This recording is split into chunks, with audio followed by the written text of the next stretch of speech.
This conference will now be recorded. استراکچرش با استفاده از HTML میشه و استایل و بعضی موضوعات دیگه اسمی که قبلا هم گفتم با استفاده از CSS میشه. یک بار سریع مرور میکنم.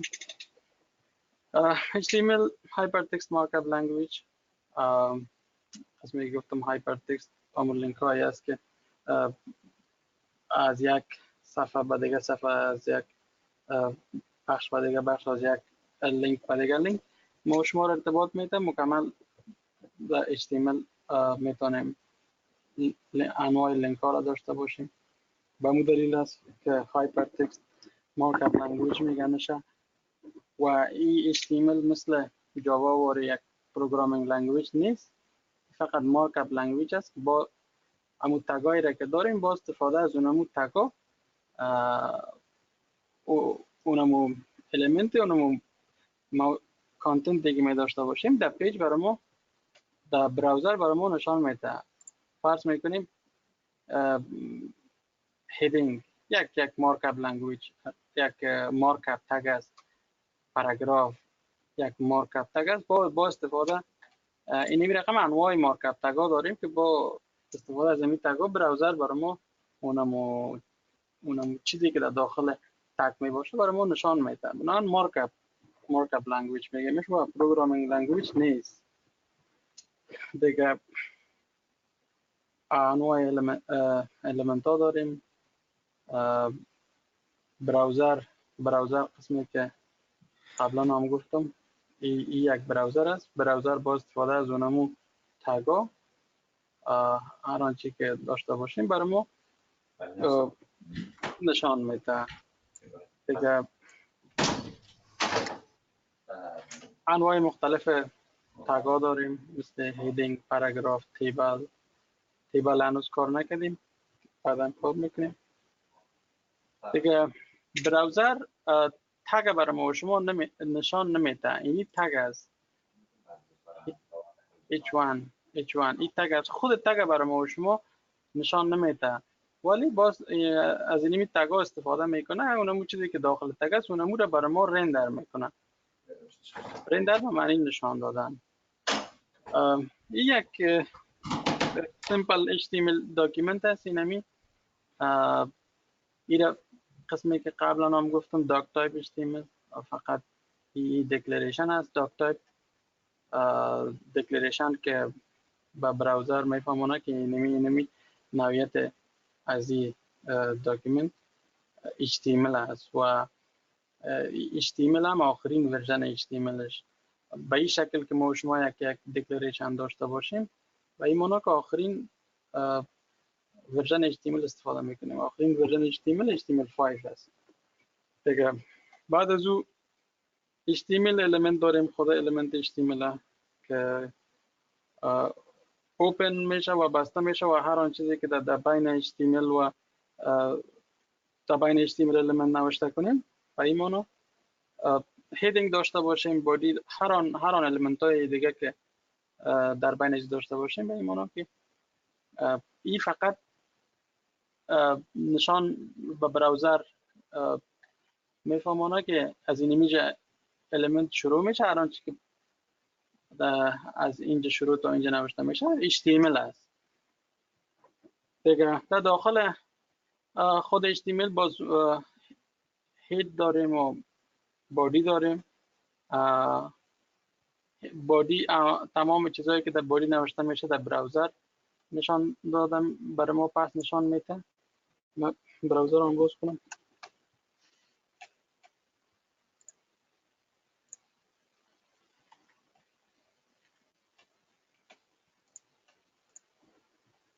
این یک براوزر است. این قسمت اینمی بادی چیزی که در بادی نوشته کنیم دی اینمی قسمت براوزر برای ما نشان میده. ولی چیزی که در هید باشه، هید ما شما در اینجا نمیبینیم. هر آن چیزی که ما در بین هید element نوشته کنیم، بین هید element او در این قسمت برای ما نشان داده نمیشه. فقط تایتل، چیزی که در تایتل نوشته میکنیم این قسمت برای ما این قسمت نشان داده میشه. تایتل صفحه ما در بین هید element یک element یک تایتل داریم. این فقط عنوان اون صفحه ما است، ولی بعضی المنت های دیگه که در هید نوشته میشه او اصلا یعنی مثل دسکریپشن داریم، مثل کیوردا داریم که اونا سرچ انجین اونا رو استفاده میکنه به خاطر از اینکه این پیج ما را اندکس بکنه که این یک مبحث کلانتر است. فعلا به اون نمیپیچیم، فقط همه براتون میگم که چیزایی که در هیچ نوشته میشه اون میتا تگا است، میتا انفورمیشن. مثلا سرچ انجین از استفاده میکنه، مثل گوگل از کیورد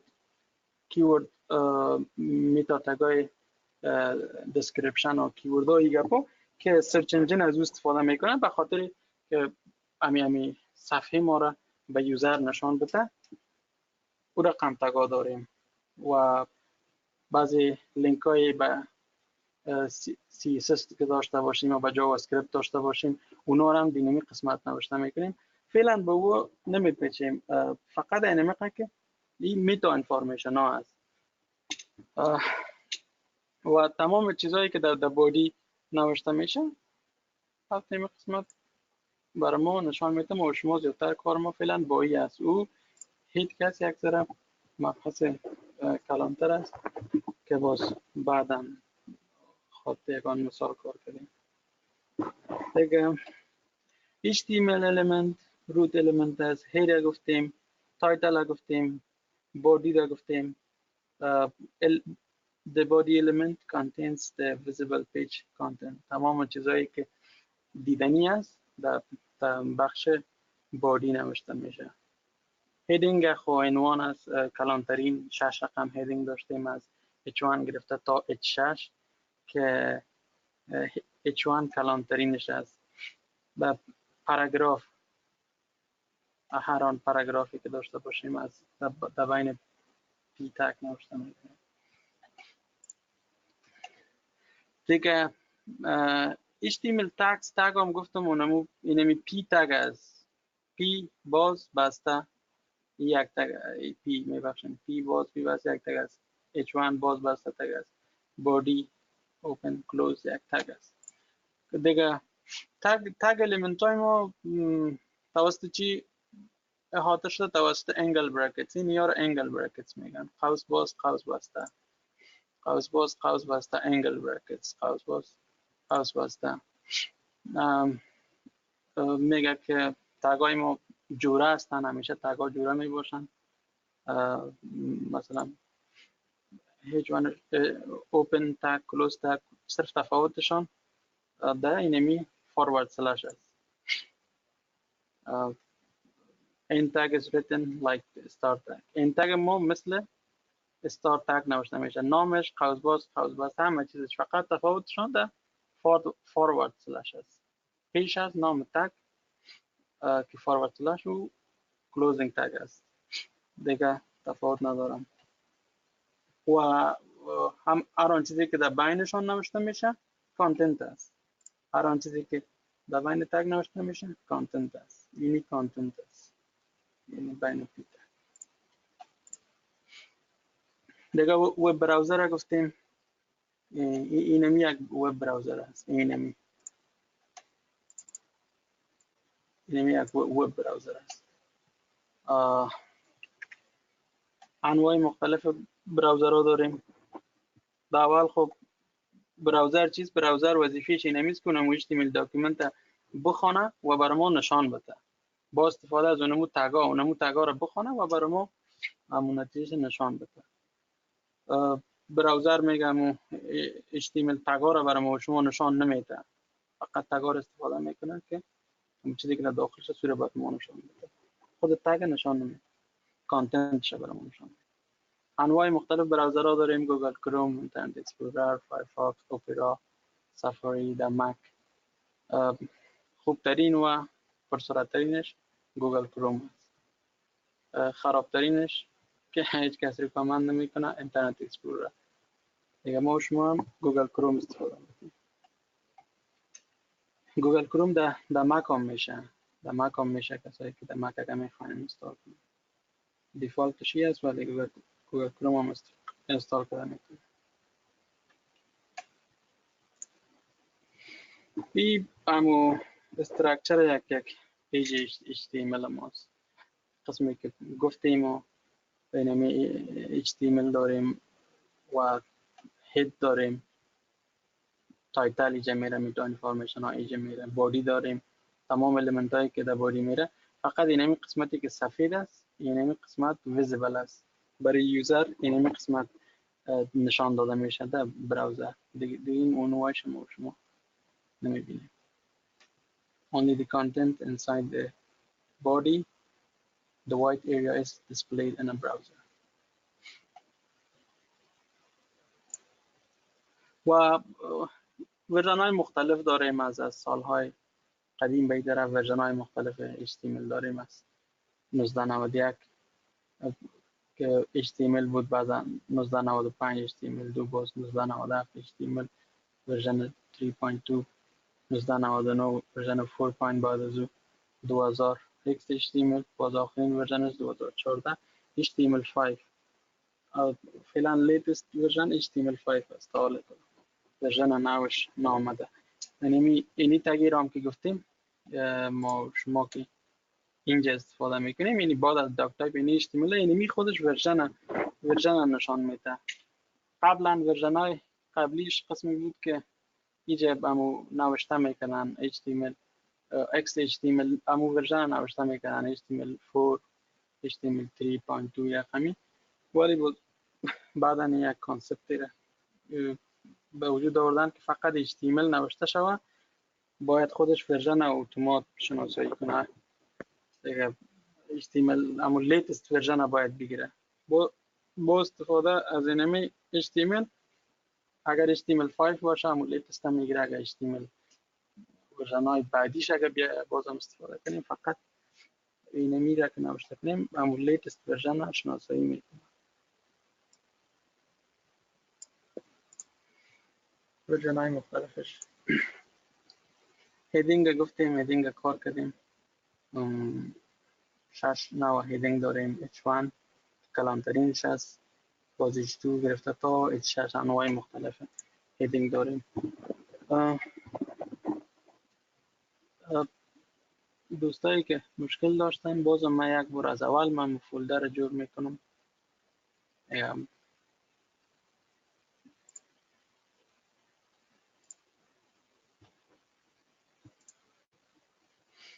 ویژوال استودیو هایتان هم باز کنین. ویژوال استودیو را باز کنین و برای اوپن فولدر کلیک کنین. نیو فولدر، یک فولدر نو بسازیم به نام HTML. امی کار شما هم همزمان همراه ما بکنید. فولدر را کرییت کردین، سلکت فولدر.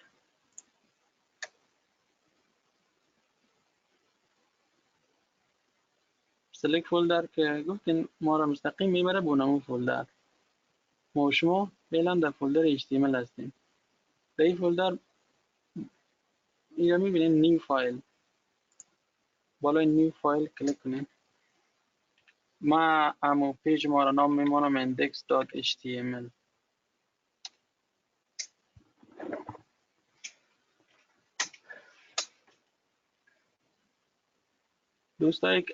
دوستایی که مک دارن، اگر مشکل داشتن باز میشه همراهشان همکاری کنیم. خب در اول همو داک تایپ ما را نوشته میکنیم. دکلریشن ما را قوس که باز کنیم، خودش برای ما همین داک تایپ اتومات میاره. بعد از او HTML داریم. HTML که من نوشته کنم، انتر، خودش باز و بستش میکنه. بعد از او هید،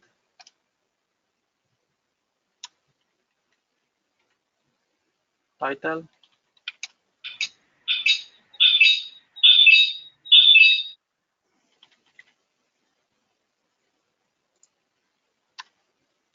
بعد از او بادی element، و هر آن چیزی که در بادی نوشته شود در روی براوزر او را میبینیم ما شما.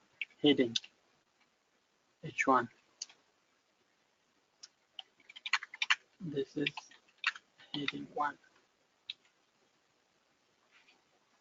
بخوایم میره در روی براوزر ببینیم چه رقم میکنم. بالای اینمی فایل کلیک کنین reveal and explorer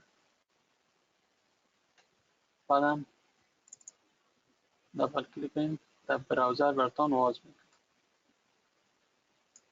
heading 1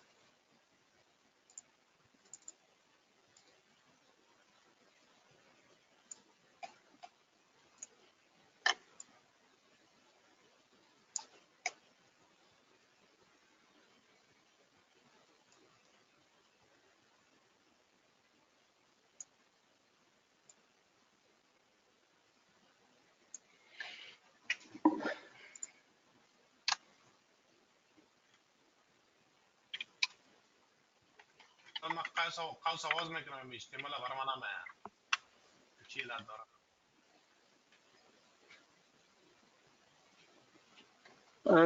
قوس باز میکنی اشتیمل برات نمیاد. بله استاد بله.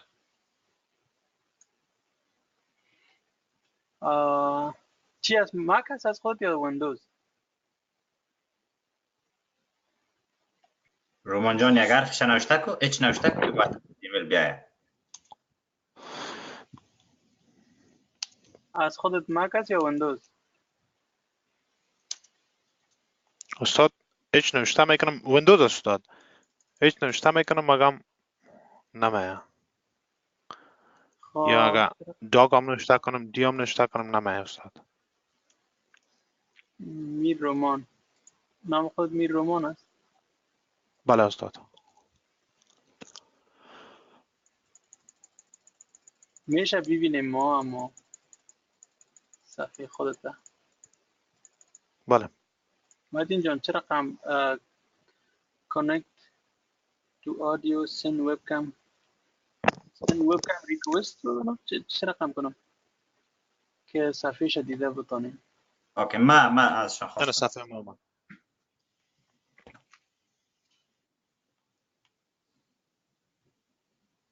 کنترل دارین استاد متین؟ نه خیر ما میخوایم من کنترل داشته باشم. امی از میر رومان اسکرین. بله استاد.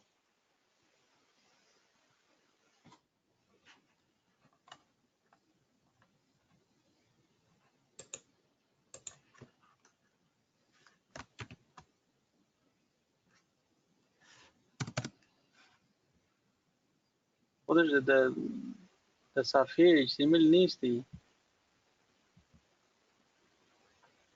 در index.html کلیک کن. صفحه index.html اینجا باید باشی رومان جان. کدام اینی دومیش انتخاب کنی کدام شو کریت کردی بیشتر امیره؟ نه خیر نه استاد اینی index1.html همی حالا کریت کردم استاد. او از درس قبلی است.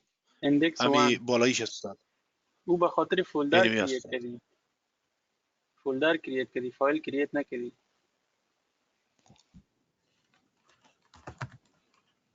این در داخل فولدر میره متین جان. بالای HTML کلیک و بعد از او باز یک فایل نو ایجاد کن. همین فولدرش هست دیگه نمی باید همین فولدرش. فولدر HTML است. انال نیو فایل بگو. همینش. index1.html همون فولدر هم برش دلیت کن. همون فولدر خمیده.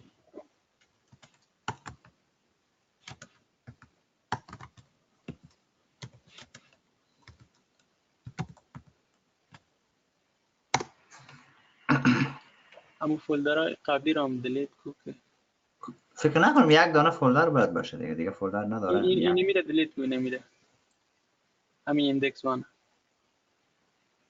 آخر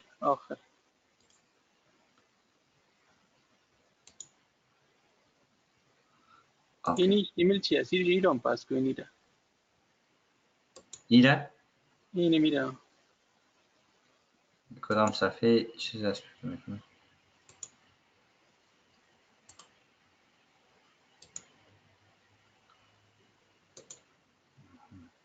انال سیشت اینال نوشته کو برش همو قوس باز کو قوس باز آره درست درست شد؟ شد استاد. بله.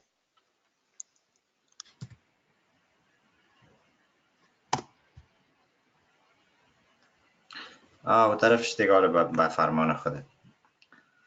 تشکر استاد. دوستایی که مک دارن مشکلتان حل شد یا نه؟ فیض جان صفحه تان فعلا شما خیلی شریک بسازید. نکرد.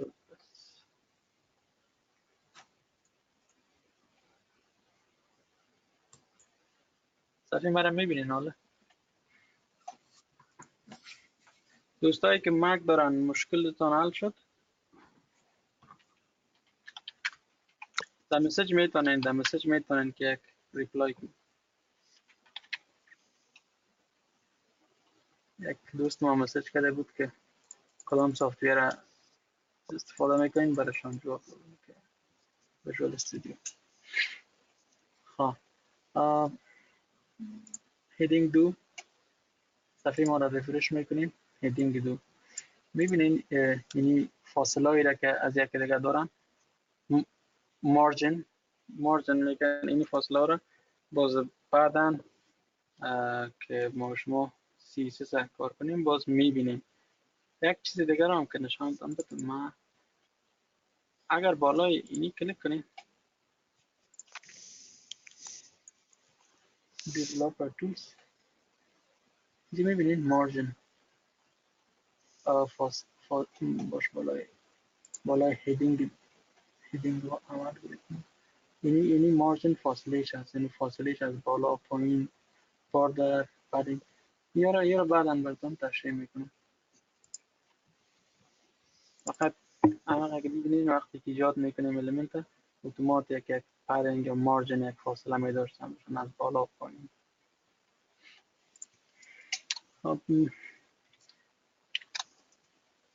ما هیدینگ های دیگر هم ایجاد میکنم. This is heading 3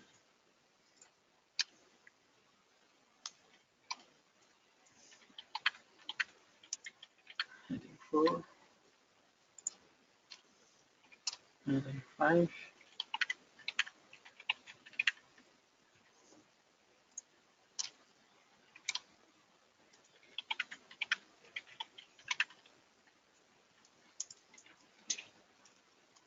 reload هر 6 نوع هیدینگ دیگه میتونم.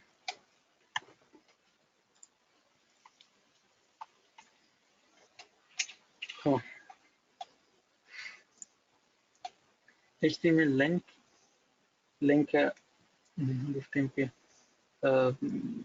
با استفاده از لینک میتونیم که به یک صفحه یا به دیگه صفحه بریم یا به یک فایل دیگه بریم. یک بازم یک مثال شه زود کار میکنم.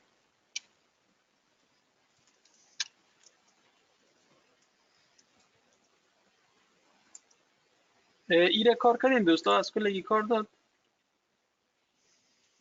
کلگی باید امیر نوشته بکنه یک ترای بکنه که از کلگی کار بده.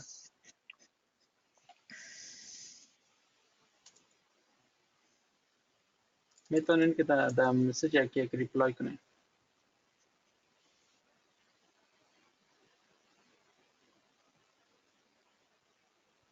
دوستایی که مشکل هم دارن میتونن که در مسیج ریپلای کنن. معلوم میشه که دوستا مشکل ندارن. خب بیا انکر باز یک تشریح میکنم براتون. لینک ها رو با استفاده از انکر تگ ما شما نشان میدیم و هر آن چیزی که در بین دو قوس نوشته شده اونمو کانتنتش هست که ما شما میبینیم و اینی اتریبیوت است. href اتریبیوتش هست. اینی نام اتریبیوت است. اینی ولیوش است. هر آن چیزی که در بین href باشه یک لینک میتونیم داشته باشیم و یا میتونیم که مثلا با یک صفحه دیگه لینک داشته باشیم، یک با یک فایل دیگه لینک داشته باشیم. ما عجل که مثالش کار میکنم. ما اینمی فولدر ما رو باز میکنم. این همین فولدر ما رو من اینجا یک فایل نو جور میکنم. نیو تکست داکیومنت، یک فایل تکستی جور میکنم. نیو فایل دات txt. فایل دات txt نامش میمونه. با مجرد که من فایل جور کردم اینجا رو میبینه، اینجا زیر این همین فولدر html اینجا یک فایل برای ما آمد به این نام. من این فایل آواز میکنم، من یک چیزی نوشته میکنم در این فایل.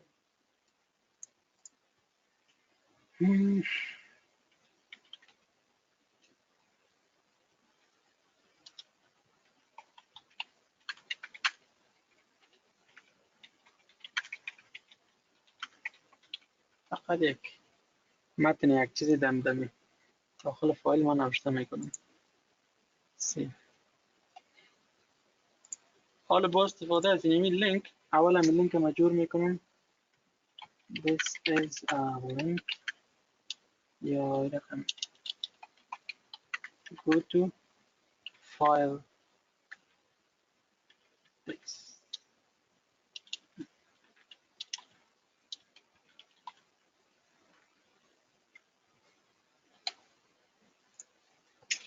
بیایم من ریلود کنم. میبینیم همون چیزی که ما اینجا نوشته کردم به شکل لینک برای ما آمد، چون که بین انکر تگ است به شکل لینک برای ما آمد. ما بالای ایزی کلیک کنم هیچ کار صورت نمیگیره. به خاطر اینکه من برای این نگفتیم که وقتی بالای لینک کلیک میشه کجا بره. حالا برش میگم وقتی که بالای لینک کلیک شد با فایل دات txt را باز کنم. فایل دات txt یک ریلود میکنم براوزر خودم، باز سرش کلیک میکنم. میبینید چی را باز کرد؟ اینجا را متوجه باشین. باز یک ریلود. اینجا فعلا ما شما در فایل html اینی مکمل مو لینکش هست، اینی ای پاتش هست و این نام فایل ما index.html. من یک بار امیر براتون نشان میتونم این پاتش. اینو میبینید اینمو فایل ما این پاتش هست c users doni desktop html. فعلا در فایل html هستیم شما و با وقتی که بالای لینک ما کلیک کنیم اینجا متوجه باشین. وقتی که بالای لینک کلیک کنم ما شما را برد به فایل از index.html ما شما رو به فایل .txt برد، به اینی فایل برد. چون که اینجا ما شما باش مشخص کردیم هر وقتی که بالای از لینک کلیک شد ما شما رو برد به اینی فایل و همون چیزی که در داخل فایل هست، همون محتویات داخل فایل، این همین چیزی که اینجا نوشته کردیم اونجا برای ما پس نشان میده. اگر ما میره تغییر بدم جاوا اسکریپت سیوش کنم، دیدیم اینجا در داخل فایل من معلومات تغییر دادم. وقتی که اینجا ریفرش کردم برای من همون معلومات نو برای من نشان میده. دیگه یک چیز دیگر اینجا وقتی که من کلیک میکنم، وقتی که بالای لینک ایره برای من در عین همین صفحه میره. این صفحه قبلی که من بودم ای گم میشه. باید همین کار نشه، باید ایره برای من در یک تب نو برای من باید باز کنم. باید من از یک اتریبیوت دیگه از این کار بگیرم. یک اتریبیوت دیگه دارم، امی element، این امی anchor element اتریبیوتش به نام تارگت است. تارگت بلانک. من میخوایم که امی در یک صفحه نو برای من باز شود. من یک ریلود میکنم، کلیک میکنم، میبینیم این بار برای من اینی یه چیز من گم نشد. ایره برای من در یک تب جدید آورد.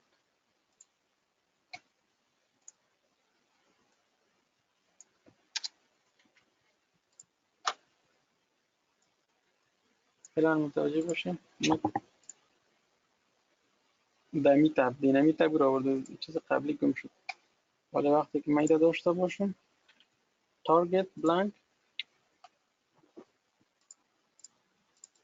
باز بعد از اون همین سایت صفحه قبلی ما هم در جای خود میمونه و هم در تب جدید میاد دیگه. همین رقمی که ما لینک برای چیز داده میتونیم، برای یک فایل، همین رقم برای یک فایل HTML دیگه داده میتونیم. همین قسمی که به یک فایل TXT لینک داده میتونیم به یک فایل HTML دیگه هم. go to home.html file.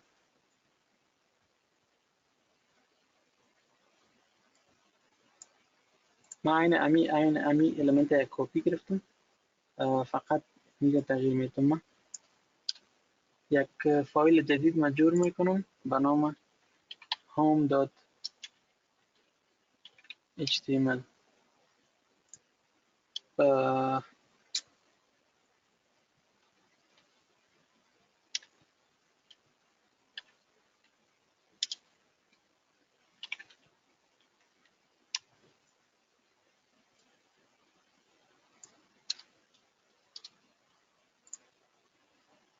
اینی فقط یک ضرور نیست که کلش تایپ کنیم و ما که یک HTML نوشته کنم اینی را که انتخاب کنم، فقط برای ما HTML هید بادی کل چیزش میاره. اینی میتا تگایی است که پیشتر میگفتم در موردش. یارم شما ببینید کار نداریم دیگه. بادی داریم، تایتل ما داکیومنت، بادی داریم، فقط یک هید اضافه میکنم، یک h1 اضافه میکنم،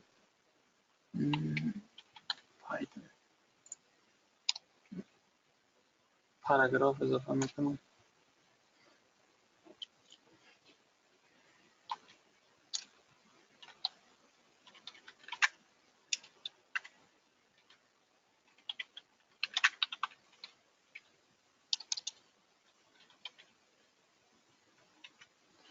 در صفحه هم ما فقط یک چیز داریم، یک هیدینگ داریم و یک پاراگراف. اینال از امی لینک جدید من به می صفحه HTML خود یک لینک میدم. هم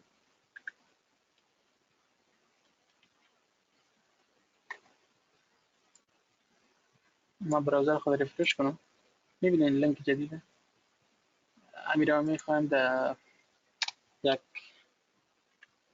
بریک لاین اضافه کنم که همین پایین به یک جای نوشت. این انلاین المنت است، یعنی انکر تگ که از فقط اینمی قدر جایی که اینمی محتویات جایش و نمو قرار میگیره، بس از او اضافه تر نمیگیره. بعضی تگای دیگه است، اینی تگا کسی یا H1 و پاراگراف اینیا مکمل لاین تا آخر میگیرن، ولی فقط بونمو حدی که محتویات شد بینیمی هر جای میگیره. به او دلیل است که ما دیگر هم که من اضافه کردم این دینمی پالیش چسبیده به اضافه شد. انلاین یا انلاین المنت میگه. بعدا باز در مورد انلاین و بلاک لیبل المنت باز در موردش گپ میزنیم. ما فقط یک بریک لاین اضافه کردم که پایین نوشته شود. خب بالای لینک نو ما کلیک کنم، مرا برد به صفحه که من بیشتر ایجاد کردم، پایتون home.html. به او صفحه ما رفتم، به او صفحه را در یک تب جدید باز کرد، این را کلوز نکرد. این کار بیشتر دیگه. همین رقم ما قبلا که مثال کار کردم میتونیم به یگان وبسایت های دیگه هم لینک بدیم، مثل هر وبسایتی را خواسته باشیم. مثلا go to Google https همون لینکشه google.com که این را کلوز میکنیم. این صفحه ماست. باز همونجا چسبیده به اون نوشته کرد. یکی پایین میخوایم بیا go to Google. ما را به گوگل برد و در عین صفحه امیده برای ما باز کرد. به دلیل از اینکه این بار من تارگت نداشتم. اگر من اتریبیوت تارگت خود اضافه کنم، باز بلانک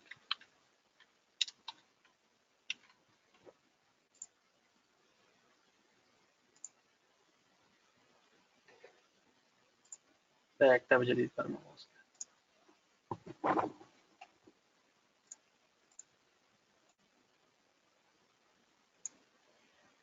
خب این هم انکر تگ.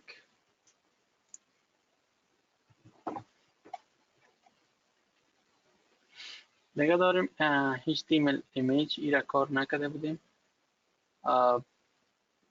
با استفاده از تگ ایمیج میتونیم ما شما تصویر اضافه کنیم، تصویر نشان بدیم در روی براوزر.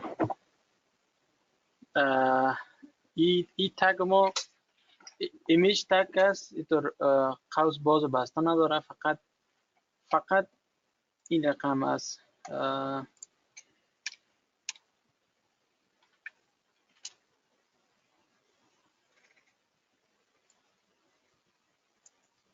فقط این رقم ایمیج.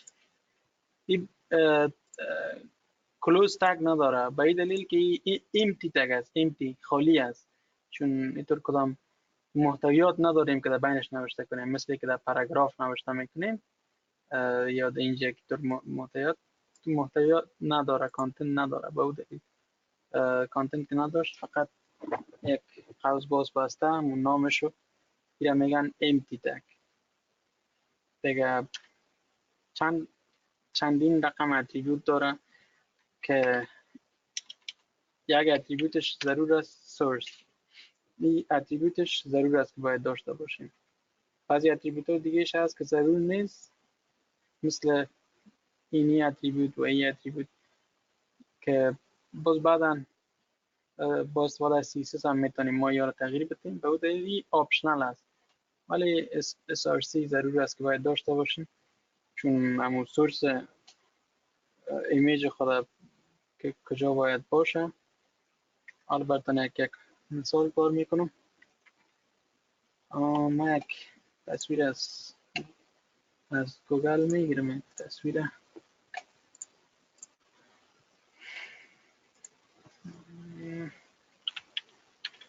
nature images.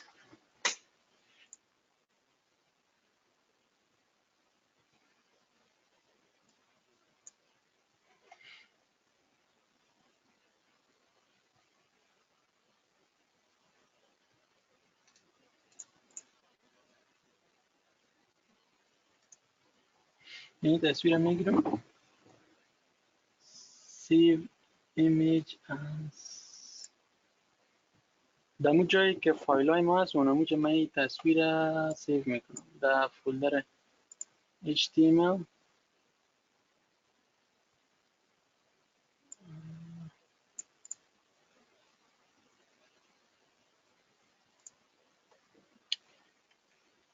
من واکینگ داگ. اینجا میبینین در داخل همین فولدر ما اینجا همین تصویر اضافه شد. من واکینگ داگ.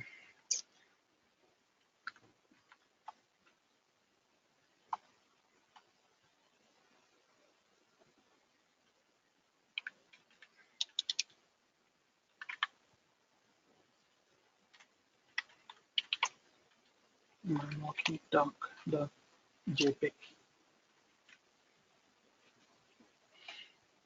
من اضافه کردم. حالا یک براوزر خود یک ریفرش میکنم.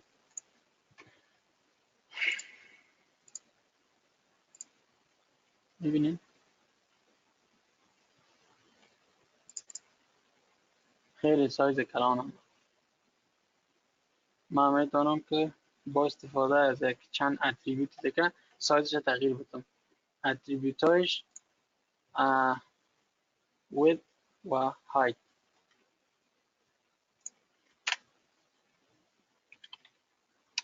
width 400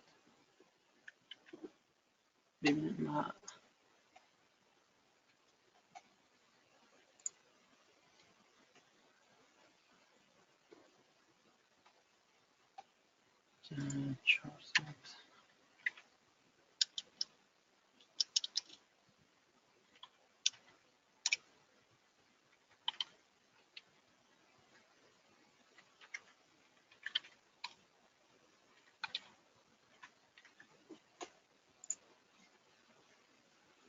ببینیم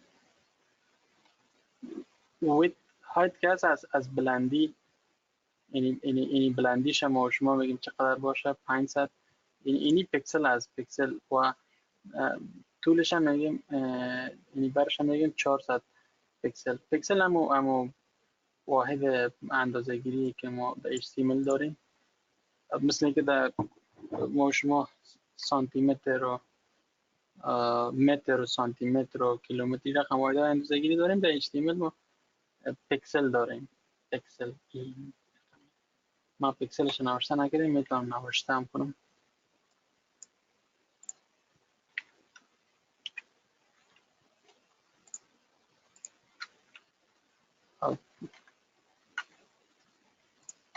مثلا ما بلندیش 1000 پکسل میسازیم.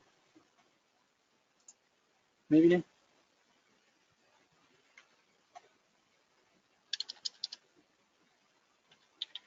600 هایتش باشه و 500 یا 700 ویدتش.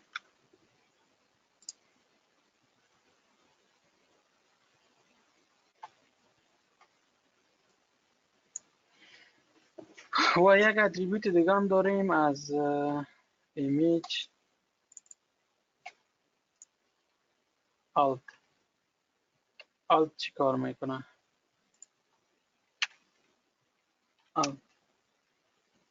یک alternativo نام برش میتیم در صورتی که عکس نباشه یا نامش غلط باشه یا همون پتش یا به هر مشکلی که داشته باشه، در اون صورت برای ما اینمی همون نام نشان بده. من walking dog.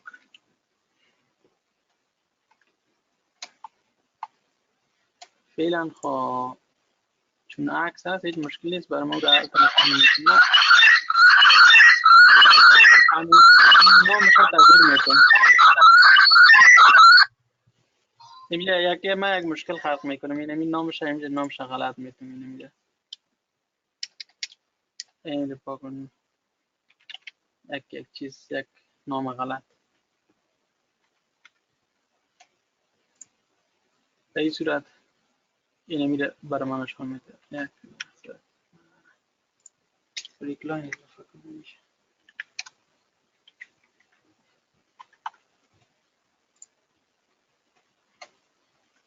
ببینیم چون که این نام غلط است و ایران همو براوزر نمیشناسه، به او دلیل اونمو الटरनेटिव تکست برای ما نشان میده. در صورتی که اینمی فایل موجود نباشه یا نامش غلط باشه یا بیخمی فایل ما دیلیت کنم نباشه، در اون صورت به جای عکس اونمو الटरनेटिव نشان میده.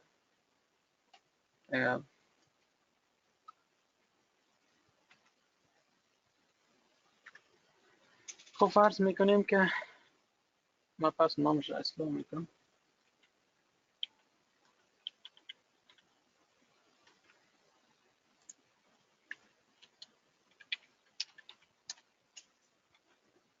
فرض میکنیم که اینمی عکس در داخل از این فولدر HTML نباشه. ببینید دوستا شما هم کار میکنین یا نه؟ شما هم باید پرکتیس کنین. متاسفانه از ما در وبش نداریم استاد، فقط فعلا تماشا میکنیم. چی رو نداریم؟ اپش دانلود نکردیم هنوز. اپش ویژوال استودیو رو چرا دانلود نکردین؟ مک هست یا ویندوز هست؟ ویندوز استاد، ویندوز. خب اگر در دانلود مشکل دارین همراهتان همکاری میکنیم دانلود کنین و این میره همزمان که ما کار میکنیم شما هم پرکتیس کنین. کوشش کردیم نشد، اما فکر میکنم مشکل کنکشن است و او خاطر فردا انشالله ما دانلود میکنم. دیگه دوستا همزمان پرکتیس میکنین که دارم نتیجه تان میبینین. کسی کار داد نداد یا کسی مشکل داره میشه بگویه. بله استاد می فقط یک چیز می صفحه براوزر را کلوز کنین استاد. پس This conference will now be recorded. اینمی کارا رو بکنین پرکتیس کنین.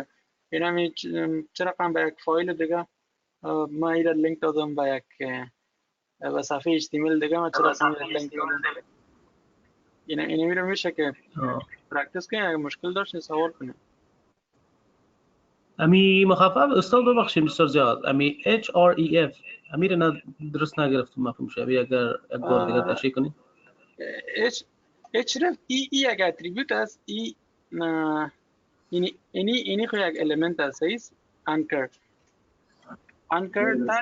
یک الیمنت HTML است و اینی اتریبیوتاش هست. مثلا اینی تارگت یک اتریبیوتش است و که اینی نام اتریبیوتش است و اینی ولیوش است. نامش تارگت اتریبیوتش اینی که یک تب نو در یک تب نو اونمو وقتی که بالای لینک کلیک میکنید یک تب نو بازش میکنه به جای اینکه در امی صفحه ما را گم کنه. و این هم یک اتریبیوتش است href و href امو لینک یا URL باشه. اینی URL مثلا گوگل اینجا داخل ولیو اتریبیوت href استفاده کردیم. یا مثلا فقط هر فایلی را یا هر صفحه دیگه را که ما بخوایم لینک بدیم با استفاده از این اتریبیوت href ما لینک میدیم. نام لینک وقتی که بالای اینمی کلیک میشه کجا بره؟ وقتی که بالای این کلیک میشه با فایل اینی فایل برام آواز کرد. وقتی که بالای این کلیک کردیم این فایل برام آواز کرد. وقتی که بالای اینی کلیک کردیم گوگل برام آواز کرد. خب استاد ببخشید امی HREF امی بیسش از چی هستی؟ کلمه لینک کانکشن داره یا اگه نباشه نمیشه چرا؟ این اگر نباشه اینه من میره پاک میکنم. ببینید اینمی href ما پاک میکنم. صحیح؟ این از اینی ما پاکش کردم. go to file از اینی go to file ما پاکش کردم. حالا من بالای go to file ما هیچ کلیک کردن نمیتونم. هیچ لینک نیست. خب میبینه این خودش اتوماتیک جنریت میشه یا باید از تایپ کنین؟ نفهمیدم سوال تو نفهمیدم. نه درست است. یعنی HREF ما نوشته کنیم یا اتومات خودش حرف میشه اونجا؟ فکر کنم که نوشتم نکنین اتومات خودش میشه. من یک ای نوشته کنم ای اتومات خودش میشه. هیچ ضرورت به تایپ کردن نداره. وقتی اینمی الیمنت انکر یعنی میره ای نوشته کو انتر کو و مکمل ای را باز و بستیش هم خودش میکنه و href هم خودش برشان نوشته میکنه. فقط در داخل href اونمو پتا نوشته میکنی یا هر جایی که میخوایی که اینمی با کلیک کردن اونمو جبره فقط اونمو را نوشته میکنی. تشکر استاد مفهوم گرفتیم. زنده باشید. تشکر. خب دیگه دوستا پرکتیس کردم کار داد نتیجه خود گرفتم.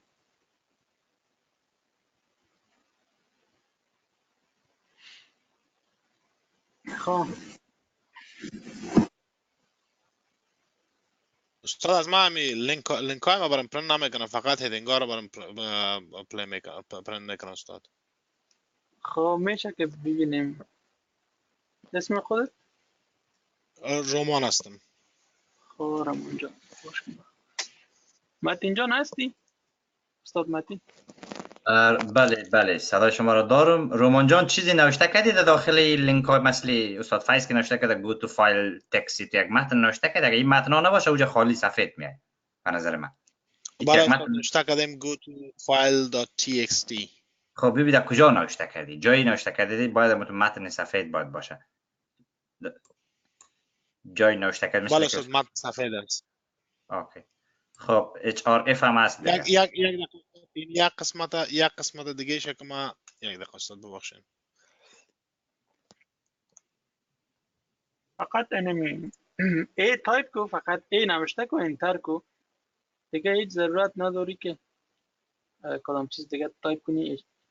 فقط فایل باید کرییت کرده باشی در داخل HTML، یعنی یا فایل txt یا فایل home.html اینا رو کرییت کردی یا نه؟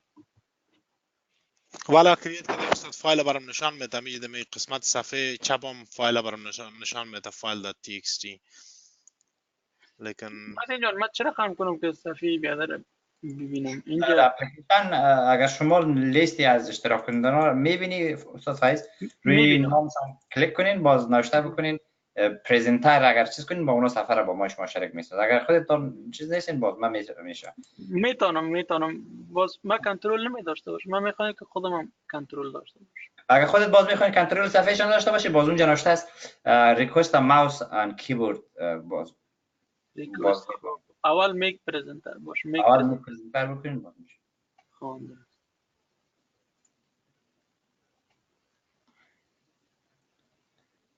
رومان جان صفحه تان شیر بسازین.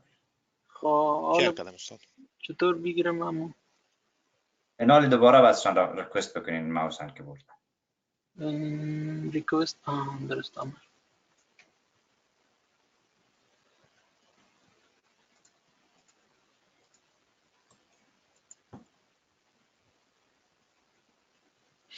خب در این قسمت گفتی کجا بله میره مشکل پرنت داری؟ نمیکنه، ایران پرنت نمیکنه و می عکس هم پرنت نمیکنه استاد. خب تو براوزر رو بر ما باز کن.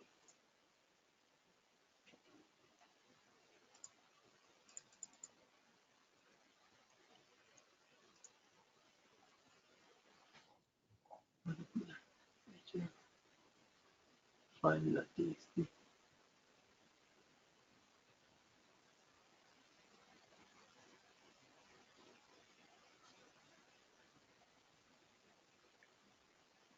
سیو بکنین نمیره.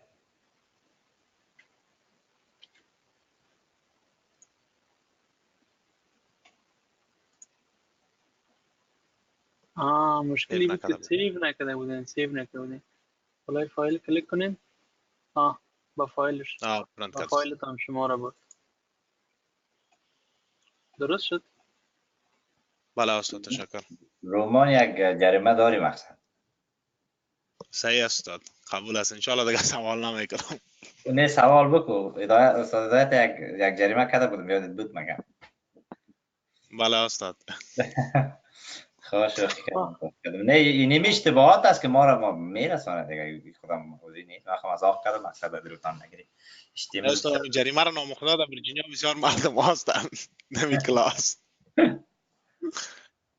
دوستا حالا یک کار دیگه میکنیم. فرض میکنیم که اینمی عکس در این فولدر نباشه. ما باز فولدر رو باز میکنیم. اینمی عکس در این فولدر است. من نمیفهمم چطوری کنم. ما یک فولدر نو جور میکنم، images، و اینمی تصویر در بین از این فولدر میندازم.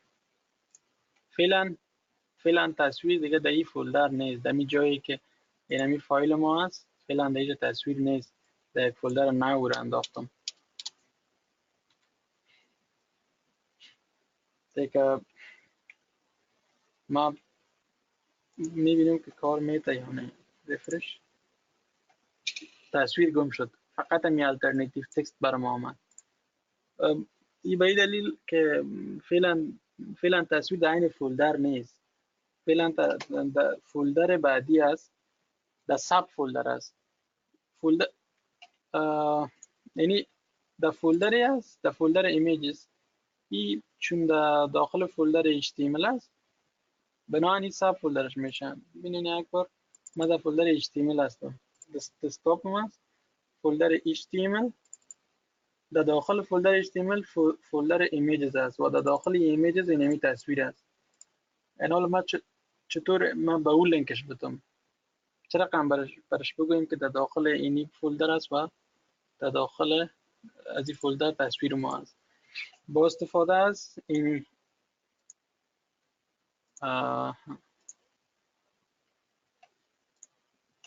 اینجا ببینیم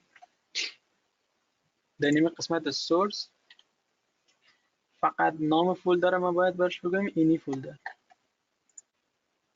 در فولدر images / نام اینمی فایل. این حالا من سیوش میکنم، ریفرش.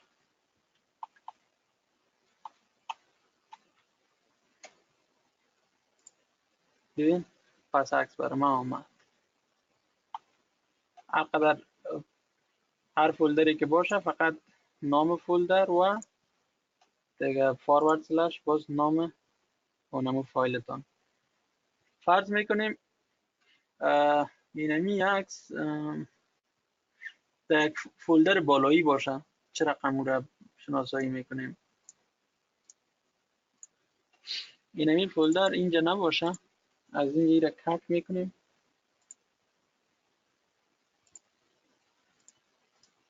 در عین فولدری که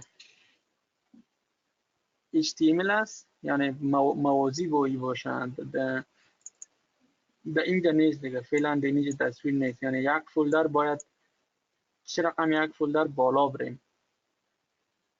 فعلا ما شما اینجا هستیم چون فایل ما هم اینجا است. اینمی پته میشناسه. چه رقم من برش بگویم که تصویر یک فولدر بالا برو، تصویر اونجا است. اینجا است تصویر. بازی رو با فقط یک تغییر کار است. نقطه / نقطه / نام اونمو تصویر. اگر این نباشه تکرار میکنم. هیچ، فعلا فقط نام تصویر.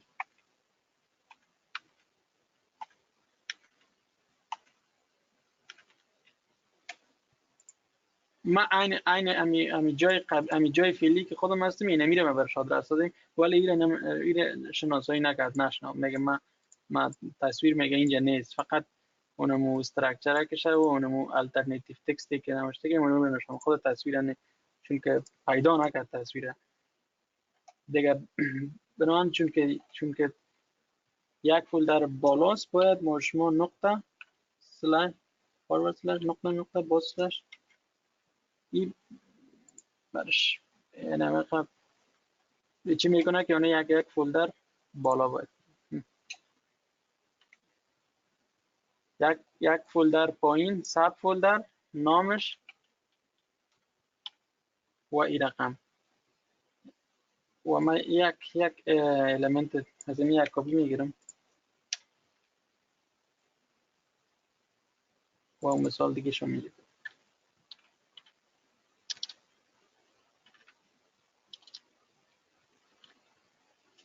اینی یعنی در فولدر ایمیجز برو، یک فولدر در پایین برو سب فولدر، ای به ایمانا که یک فولدر بالا برو.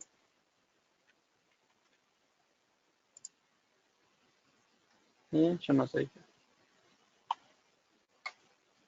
پس همون تصویر ما از اینجا بگیریم میشه.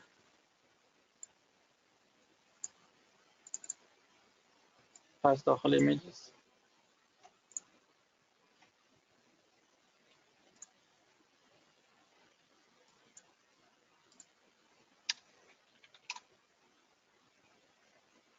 یک بریک لاین، دو بریک لاین که یک طرف فاصله داشته باشه. بازم من تصویر ما شده. اینی لینک دومی است که اینی لینک است که یک فولدر بالا، چون که عکس فعلا در اونجا نیست به اون خاطر دیگه میره ضرورت هم نداره، میشه که پاکش کنیم.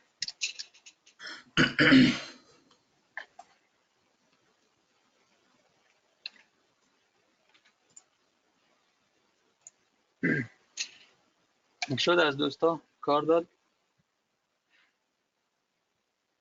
نتیجه داد از دوستا. کسی مشکل داره؟ وقت دارین اگر نمیده کار میکنین پرکتس میکنین اینمی چیزا اینا کد براتون اینجا میمونم پرکتس کنین.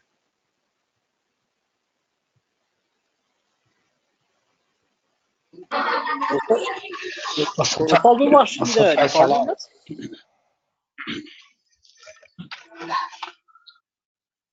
بله استاد ببخشید درس در ریکاردینگ است؟ بله در ریکاردینگ است. تشکر. خب احترامات تقدیم. سلام. من متاسفانه ذره یک وقت آمدم. یک بار دیگه فقط این پکچه را نشان بدین که از کجا گرفتین داخل دو براکت. کدام نشان بدم براتون؟ همین فایل تکست چطور گرفتین؟ خب فایل تکست خودم ایجاد کردم میره. من یک بار عاجل برات پس کار میکنم میره. ببخشید من چون وقت آمدم. دلیت میکنم. همین فایل بیخی دلیت میکنم من. اینی رام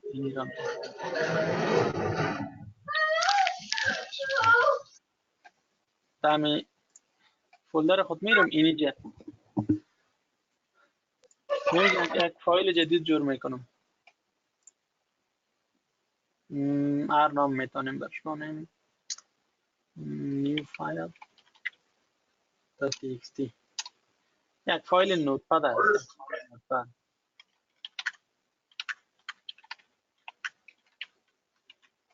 یعنی ما یک تکست داخل ازی داریم دیگه چیز نداریم. سایز فایل نوتپد دینمی عین فایل فولدری که ما شما هستیم اینمی ایجاد شد. فقط با استفاده از یک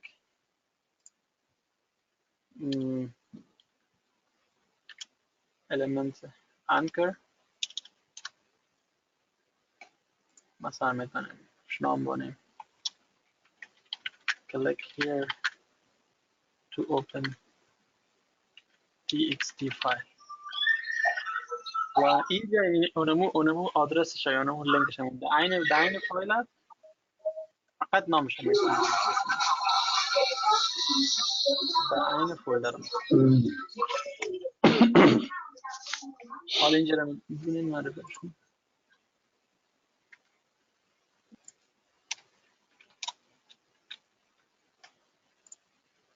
اینجا رو click here to open txt file بالاش کلیک کردم اینمی فایل نیو فایل .txt که نام اون فایل ما بود اونو رو برای ما باز کرد. در بینش فقط ما نوشته کرده بودیم this is a notepad files. اینه وقتی که کلیک میکنیم و شما اونی تب پیشتر گم میکنه و اینی تب در جایش میاره. ما میخوایم که این رقم نشده یک تب نو رو باز کنه بنان از اتریبیوت تارگت کار میگیره. تارگت قیمتش بلانک این نام اتریبیوت است و اینی قیمت است و این مانو وقتی که بالای چی کلیک میشه بالای لینک تا یک تب جدید باز کنه.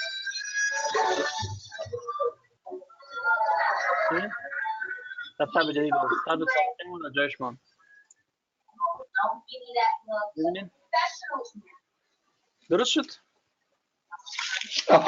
فقط استاد فایز یک سوال من مشخص در قسمت این پکچه را که اول شما دانلود کردید اینو میره اگر یک توضیح بتونید لطف کنید. چی را که اول دانلود کردم؟ همین پکچه را شما از کجا گرفتین که اینجا خود تصویر لینک کردینش با امیرا ما سر یک کار میکنم بیخی میره پاک میکنم.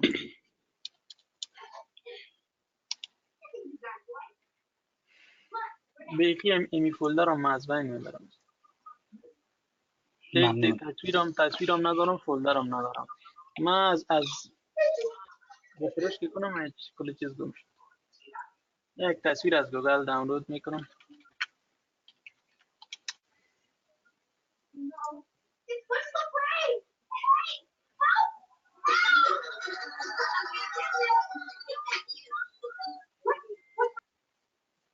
save image as در داخل در روی دسکتاپ در فولدر من HTML است. این ایمیج در داخل از این فولدر من این تصویر ایجاد میکنم. نام صحیح برش میمانم nature.jpg. حالا اینجا ببینید اتومات اینجا آمد در ایمیج خود این نمود تصویر آمد. حالا من میخوام که یک لینک به تصویر داشته باشم. اینجا که کانتنتش باشه click here to view nature photo. فقط نامش نوشته میکنم nature.jpg. این نام این نام است. save browser refresh link آمد click here to view nature photo.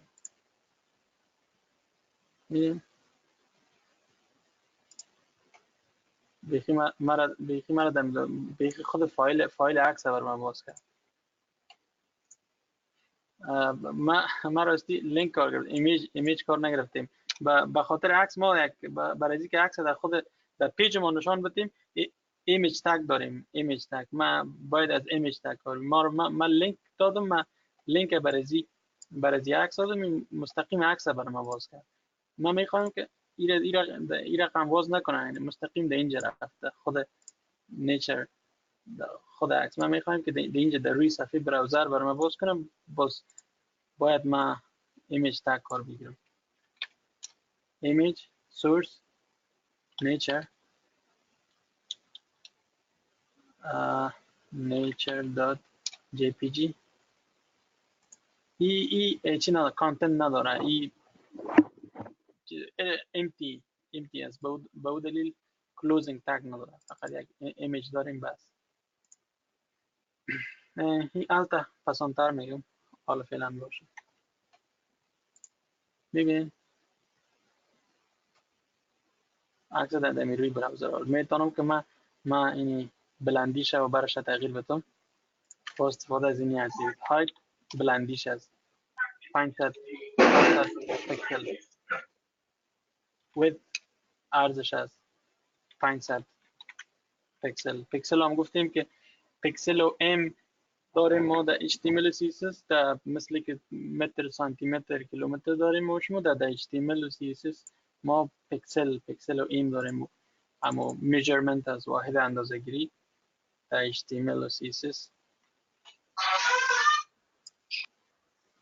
ببینید تغییر دادم. درازش بلندیش باشه 600 پکسل. ببین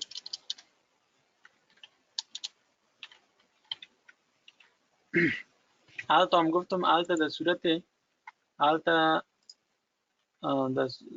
ضرورت داریم فرض میکنیم اینمی عکس نامش غلط باشه یا اینمی عکس نباشه، اینمی عکس بیخی نباشه یا اینمی عکس در یک فولدر دیگه باشه. من یک فولدر دیگه جور میکنم images. اینمی عکس هیچی جا نیست در یک فولدر دیگه. عکس ما انتقال دادم به اون فولدر. من میگم در صورتی که عکس نباشه یا کدام مشکل باشه یا لود نشه، اینترنت ضعیف باشه لود نشه یا نامش غلط باشه، هر مشکلی که باشه الटरनेटिव تکست نشان بده برای یوزر نشان بده. یک چیزی که در مورد این عکس باشه نیچر فوتو. حالا فعلا عکس در اون پد نیست. عکس من از انتقال دادم باید عکس برای من نشان نده. عکس نشان فقط در جای عکس نیچر فوتو الटरनेटिव تکستی را که نوشته کردیم و این رقم علامه که پیدا نکرده عکس. باز گفتیم چون در ساب فولدر است، این ایمیجز یک فولدری است که در داخل از این فولدر است. در ساب فولدر باز چه رقم بریم؟ فقط نام فولدر ایمیجز سلش باز نام عکس به این طریق میتونیم که در داخل سب فولدر بریم. عکس درست شد. صحیح شد. شما جوابتون گرفتید؟ استاد فایز تشکر یک جان. فایز جان فولدر در قسمت کامپیوتر باشه، باز زمانی که نام فولدر نشته کردی باز میاره برای ما. فولدر در هر قسمت کامپیوتر که باشه فقط هم پتش دقیق بیتی، یعنی پتش درست بیتی چی میکنه، اونم رو شناسایی میکنه. هر قسمت کامپیوتر که باشه اونمو چیزش اونمو پتش کپی کو، مشکل نداره. داخل فولدر پیشتر دیدیم که ما شما بیرون از فولدر هم بود، ما شما تانستیم که اکسس کنیم. در سب فولدر هم بوده، می رقم با استفاده از پتش میتونیم. مشکل نداره. تشکر یک جان، خیر ببینی استاد. باشه. یک الیمنت دیگه داریم در HTML ما شما، HTML buttons. این فقط هیچ کار نمیکنه، فقط یک باتن با استفاده از این میتونیم ایجاد کنیم. باتن یک نوع اما کانتنتش هم میمونیم کلیک می.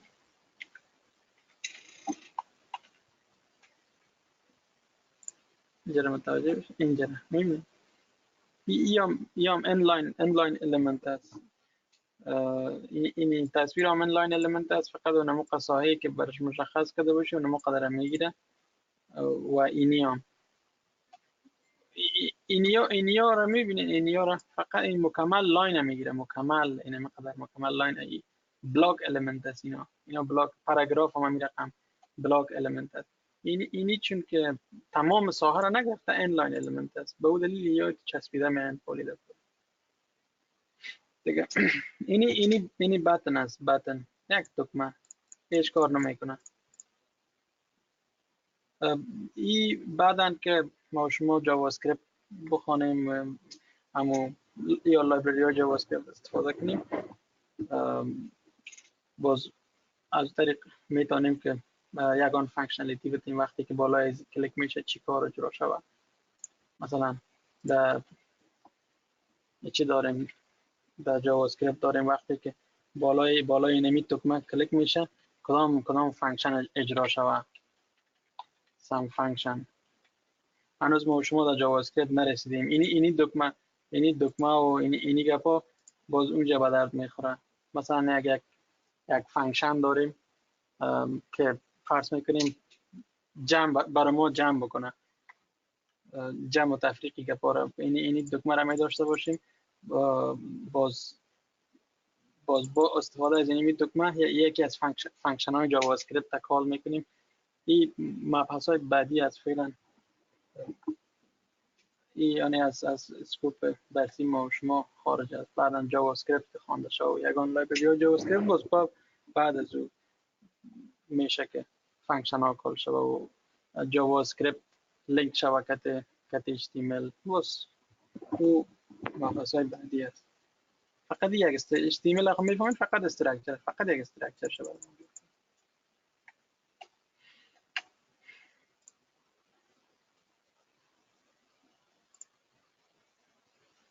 HTML attributes گفتیم، بیشتر هم attributes گفتیم.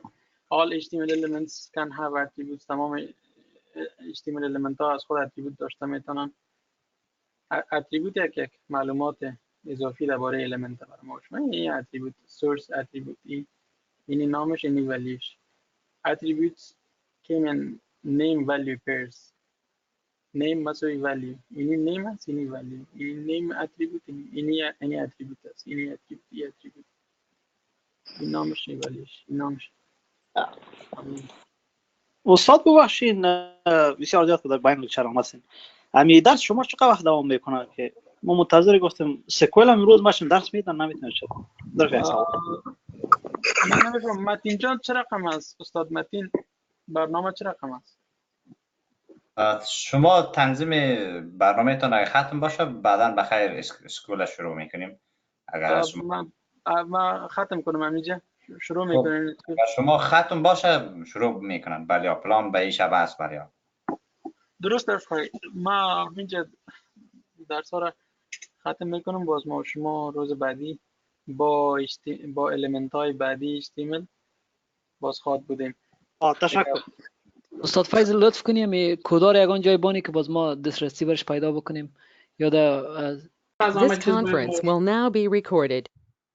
مهمتر از همه چیز برای ما و شما ای است که ما باید بفهمیم که ما چرا کد ناشته میکنیم و این کدی که در جاوا ناشته میکنیم به خاطر چی است و چی مشکلات حل میکنه و چه قسم چی موثریت داره، در کجا میره و به چه قسم یا به سیستم پروسسی از چه قسم است و ما میخوایم سر از این موضوع در کم صحبت بکنم.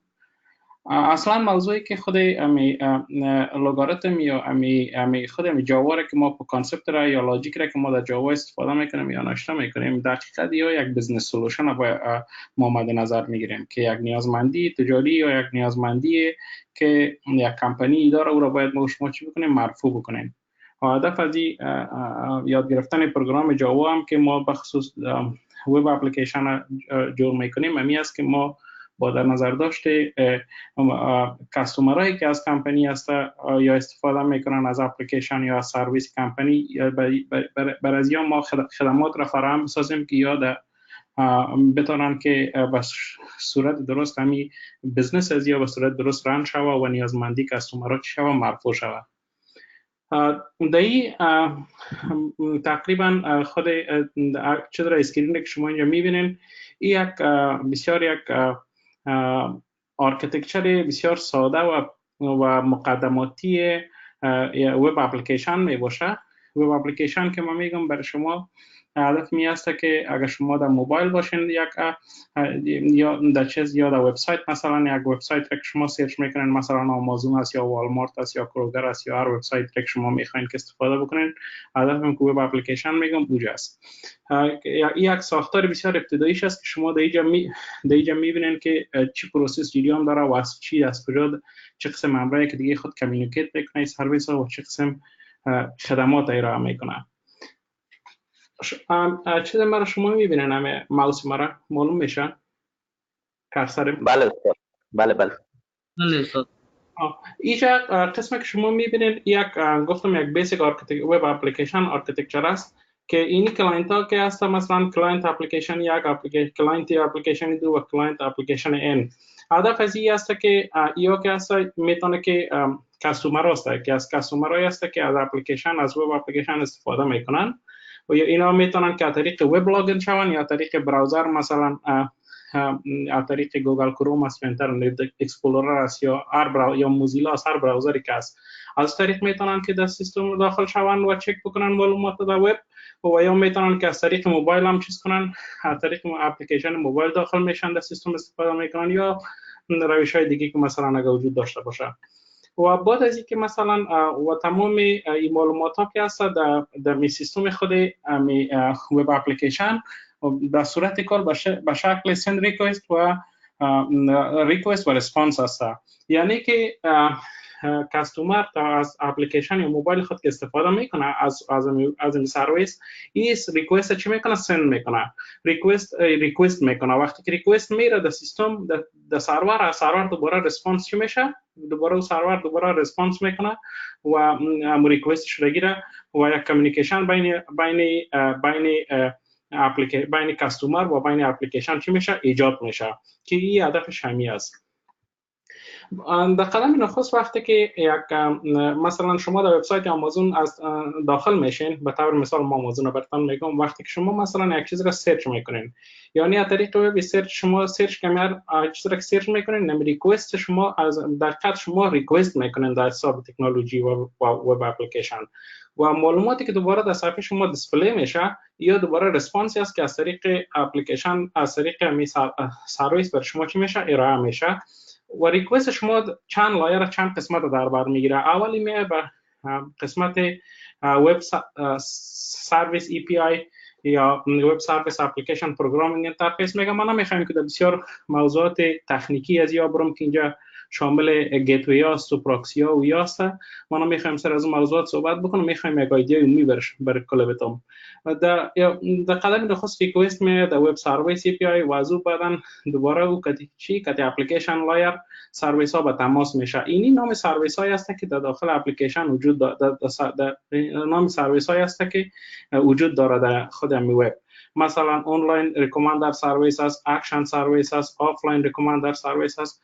این سرویس ها میتونه که در کمپانی های مختلف نظر به شرایط مختلف متفاوت بوده باشه، نظر به نیازمندی های مختلف. مثلا در وبسایت آمازون اگه مد نظر بگیرین، مثلا میتونه که اینی سرچ باشه، ای چک اوت باشه، اینی پیمنت باشه، یا یک انواع و اقسام دیگه سرویس های متفاوته که مثلا چیز است رن میشه داخل اپلیکیشن یا متفاوت میتونه بوده باشه. و کسایی که جاوا دیولپر میشن یا کسایی که کورس گرفتن، هدف فوکس کلشان که هست سری نزی اپلیکیشن است.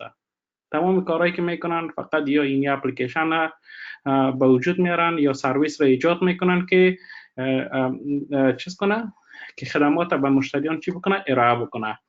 و امی لاجیکا و لوگاریتمایی که در جاوا استفاده میشه که بعدا استاد متین در دیتیل از اون میره، تمام از این موضوعات ما تحت منایس دیولپر، یعنی سرویس هایی که در اینجا وجود داره، ایرا جاوا دیولپر ها چی میکنن؟ دیولپ میکنن. و بعدا لیر دیگه خودی از چیز وب اپلیکیشن ما که هست دیتابیس لیر هست.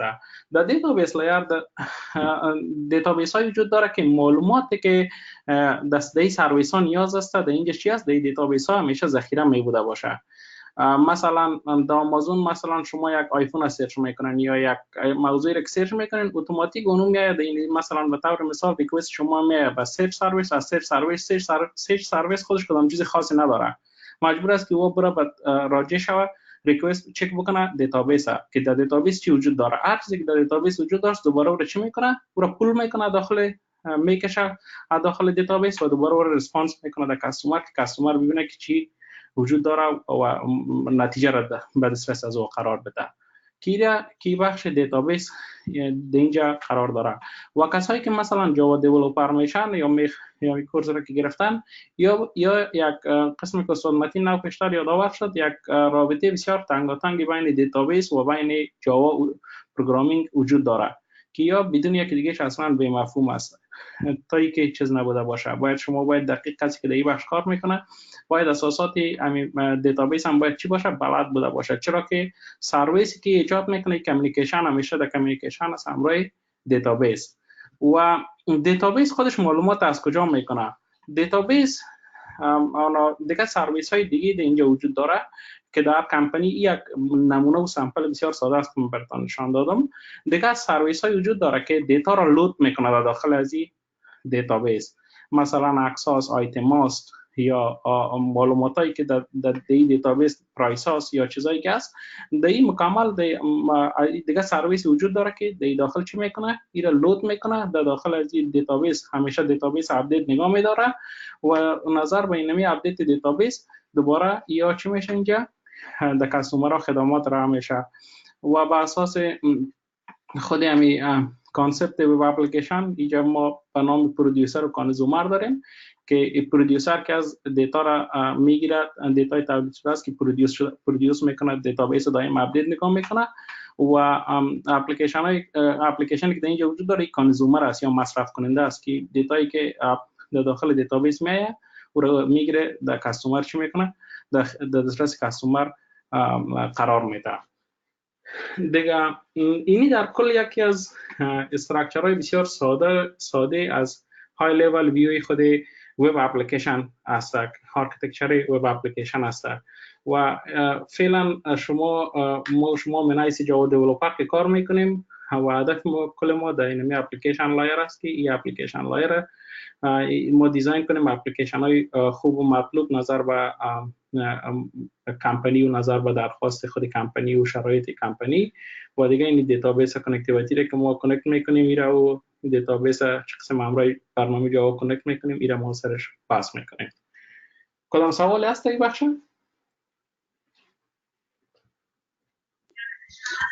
استاد یک جان تشکر از معلومات. من یک سوال داشتم دمی قسمت از وب سرویس اگر شما ببینید در آنلاین ریکمندر سرویس وقتی که ریکوست میاد به دیتابیس، از دیتابیس میاد اکشن بیس جنریتور، دوباره رسپانس میره به آنلاین ریکمندیشن سرویس و از اونجا به وب سرویس و دوباره به کلاینت. اما در قسمت دوم وقتی که میبینید تیر به حساب ریکوست از وب سرویس به اکشن سرویس آمده، از اونجا به دیتابیس، از دیتابیس به اکشن بیس جنریتور، اما رسپانسش بعد باز به دیتابیس دوم که دی بی اس اسوسییتد روز به اینجا آمده، دوباره از طریق آنلاین ریکمندر سرویس سیوم قسمت پایین دوباره آمده به وب سرویس. تفاوت از اینا چی است اگر یک لطف کنین؟ خدا کنه سوال من سوال ما میاد اگه شیشتر نمیفهم درست قابل فهم است یا نه؟ خواهش میکنم. سوالتان موضوع رو گرفتم. در خود اپلیکیشن ها که هست بعضی وقتا ما براتون گفتم خود اینمی دیتابیسی که در اینجا چیز شده براتون آنا آرکیتکچر که شما در اینجا میبینید این بسیار یک های لیول ویو است، بسیار یک چیز بسیار ساده است. در بین از یا بسیار سرویس های دیگه وجود داره، مثلا سرویس های دیگه که در بین از یا وجود داره که مثلا بعضی دیتابیس ها که هست ریکوست میکنه از اکشن، مثلا از کیپ اپدیت میشه از طرف خود اینمی دیتا ماینینگ لایر معلومات ها رو ریکوست میکنه میگیره. بعضی وقتا که هستن مثلا در بین از یا بعضی از مسیج کیو یا مسیجینگ پروتکل‌هایی است که استفاده میشه که در اینجا تشریح نشده و او را شما بعدا مثلا سرش میشه که بحث بکنیم که مثلا رابطین کیو است یا ایبین کیو است یا کافکا بروکر است. و باز چیزایی هست که دیتیل هست که شما در مناسب مسیج بروکر و پروتکلر بین سرویس ها کار میکنه که چیزا دیتابیس اپدیت نگاه بکنه. سر از اون موضوعاتی که دیتیلش مثلا ما نمیخوایم بپیچم فعلا به خاطر که ممکن که کانفیوز کنه و خسته کن تمام شود دوستا. اما در کل اینمی قسم اینمی یک آرکیتکچر عمومی از یک اپلیکیشن شما میتونین که قسم یک برداشت بکنین. موضوع گرفته شد؟ خوب است، تشکر است. دیگه میایم سر موضوع بعدی که ما سر چه صحبت کردیم، اپلیکیشن ها. روز قبل استاد در درس قبل استاد متین سر موضوعات فریمورک جاوا صحبت کردن که خود ما در چت روم فیسبوک ما بعضی ترمینولوژی هایی که بسیار زیاد موثر و مهم بوده گوجه ما شیر کردم معلومات را.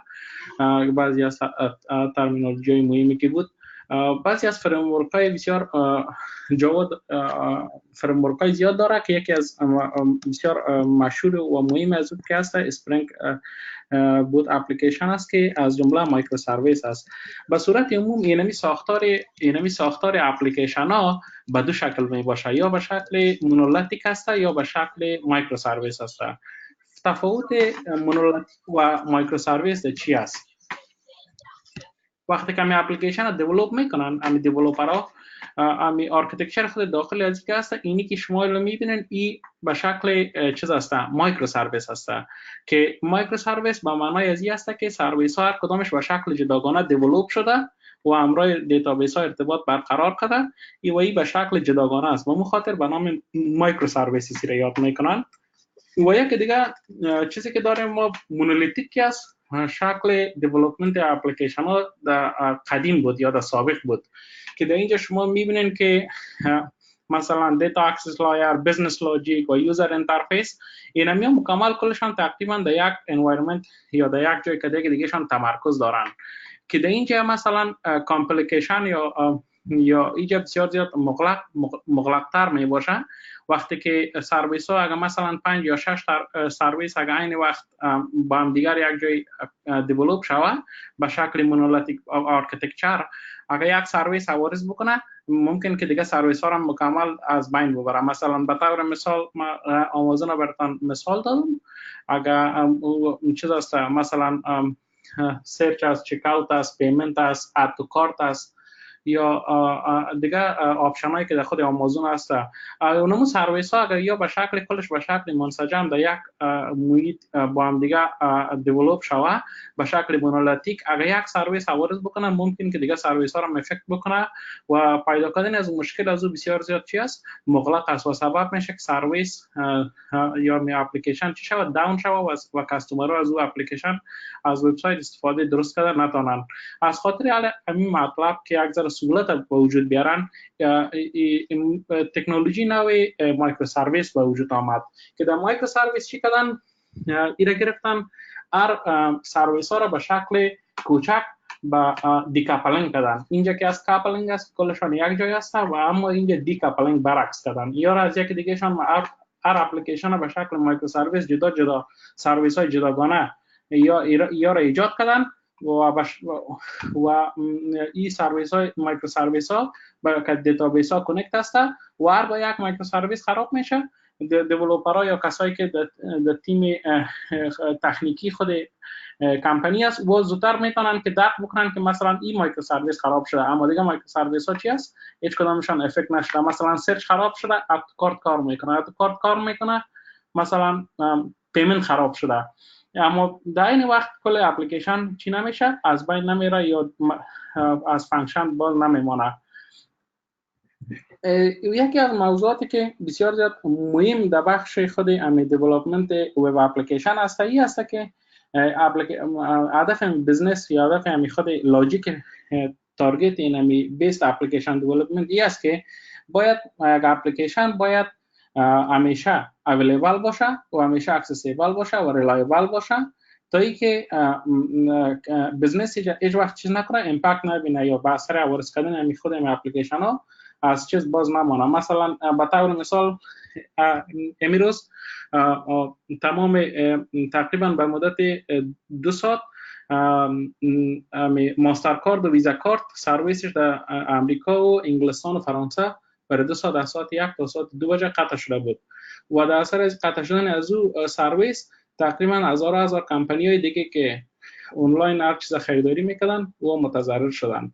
اینمی یک بزنس لاس بسیار کلان است و در اپلیکیشن دیولپمنت همیشه میره مد نظر میگیرن که باید اپلیکیشن باید به شکل دیولپ شود و به شکل باید ساختارش باید سنجیده شود که هایلی ریلایبل باشه، اسکیلیبل باشه و قابل اعتماد باشه و درست از او استفاده شود. دیگه یک موضوع جالبی که تا این بخش کدام سوال است؟ نه خیر تا فعلا خود نوستم. دیگه یک موضوعی که بسیار زیاد مهم است ما در این خدمی چیز ما دیدم موضوعات را که استاد قبلا یادآوری کردن در بخش HTML و CSS یا واقعی بوده که بخش های فرانت و بک اند است که امی کانفیوژن باید از بین برده شود که بک اند چی است و فرانت اند چی است. شما در این تصویر اینجا میبینید که کلاینت سایت این کلاینت سایت که است کلاینت که است مربوط کاستومر است یا کسایی است که از اپلیکیشن استفاده میکنن اینجا و یا میتونن که از طریق وب کلاینت باشن از طریق وب استفاده کنن یا از طریق موبایل یا اینترنت آف تینک که تکنولوژی نو است که میتونن از یا استفاده بکنن یا که کلشون است اینم مربوط فرانت اند است که HTML و CSS و جاوا اسکریپت و انگولار و یا که است مکمل کلش موضوعاتی است که کتی دیزاین اپلیکیشن در قسمت بیرونیش که کتی کاستومر که امرش سر کار داره او را به نام فرانت اند یاد میکنن که اینی بخش است مکمل. و جاوا دیولپر که است 90% کار فوکسشان سر موضوعات بک اند است. بک اند به معنای از اینکه اپلیکیشنی که پشت پرده است و در او کاستومرها مثلا نمیفهمه هیچ سر و کار هم نداره و اما کسایی هست که مثلا شما مینایس جاوا دیولپر این سرویس ها رو دیولپ میکنین و منیج میکنین و مینتین میکنین و این که هست در بخش بک اند گفته میشه. و یک مثال دیگر هم که من روز قبل یادآور شدم مثال بسیار واضح بود که مثلا شما به یک رستوران میرین رفتن نان فرمایش میتین نانی که برای شما میاد در روی میز برای شما میمانه که دکوریشن میز و که چیزش که دکوریشن و فسیلیتی خود هم استایل خود رستوران یا که شما میبینین کلش فرانت اند است یعنی در اپلیکیشن هم شما میتونین که در اینجا مقایسه بکنین وبسایت باز میکنین سعی میکنین یا اپلیکیشن در موبایلتان نصب میکنین سعی میکنین یا کلش فرانت اند است و بک اند جایی است که مثلا رقم ایجا که است رقم میز سفارشی رستوران است اما در بک اند چی است در بک اند که است چیزایی است که واره که کاستومر فیس نیست کاستومر که از چیزایی وقتی ندارن دیده نمیتونن سر و کار دارن به خاطر که این ریکوست که مثلا در وب میکنن یا موبایل میکنن یک چیز را کاردار میتونه در طریق وب یا موبایل یا چیز مکمل کل از یا که بک اند چی میکنه ارتباط داره و رابطه برقرار میکنه این به نام بک اند یاد میکنن و این طرف به نام فرانت اند یاد میکنن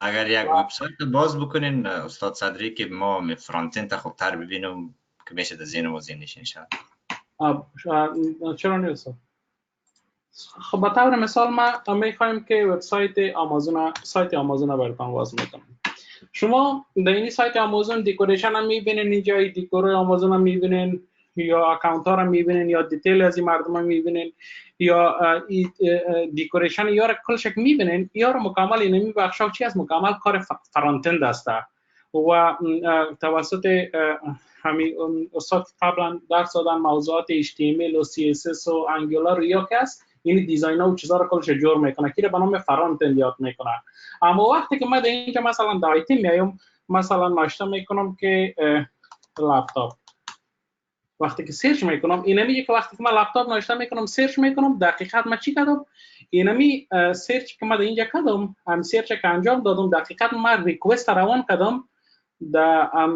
در سرور و سرور دوباره بر من رسپانس کرد اینی چیزا رو آورد و اینی اپلیکیشنی که مثلا سرچ برای من انجام داده او چی است او در کجا وجود داره او در بک اند وجود داره در فرانت اند نیست در فرانت اند فقط اینمی چیزایی است که ما فیزیکالی در چیز میکنیم میبینیم و بک اند سرویس های است که اینمی فرانت اند ها که از او بک اند ها چی است کانکت شده است مثلا ما یک چیز را سرچ میکنم اینمی خود این یک سرویس داره آمازون که اینم قسم یک سرچ سرویس داره که برای ما اینم یک سرویس است مثلا این سرویس اینم به نام سرچ سرویس است که اینم سرچ سرویس برای ما اونم نتیجه را کشیده اما ما از کجا استفاده کردیم در سایت آمازون از طریق وب کلاینت هستم اگر اپلیکیشن در موبایل آمازون در موبایل خود اینستال کنم و از اون طریق سرچ بکنم و اون طریق ما موبایل کلاینت هستم اما ما همیشه چی بودیم در اینجا فرانت اند بوده و ما ریکوست را روان کردیم این فرانت اند ریکوست ما را در کجا راجع کرده در بک اند راجع کرده که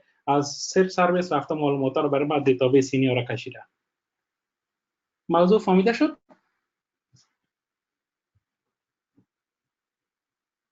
بله استاد تشکر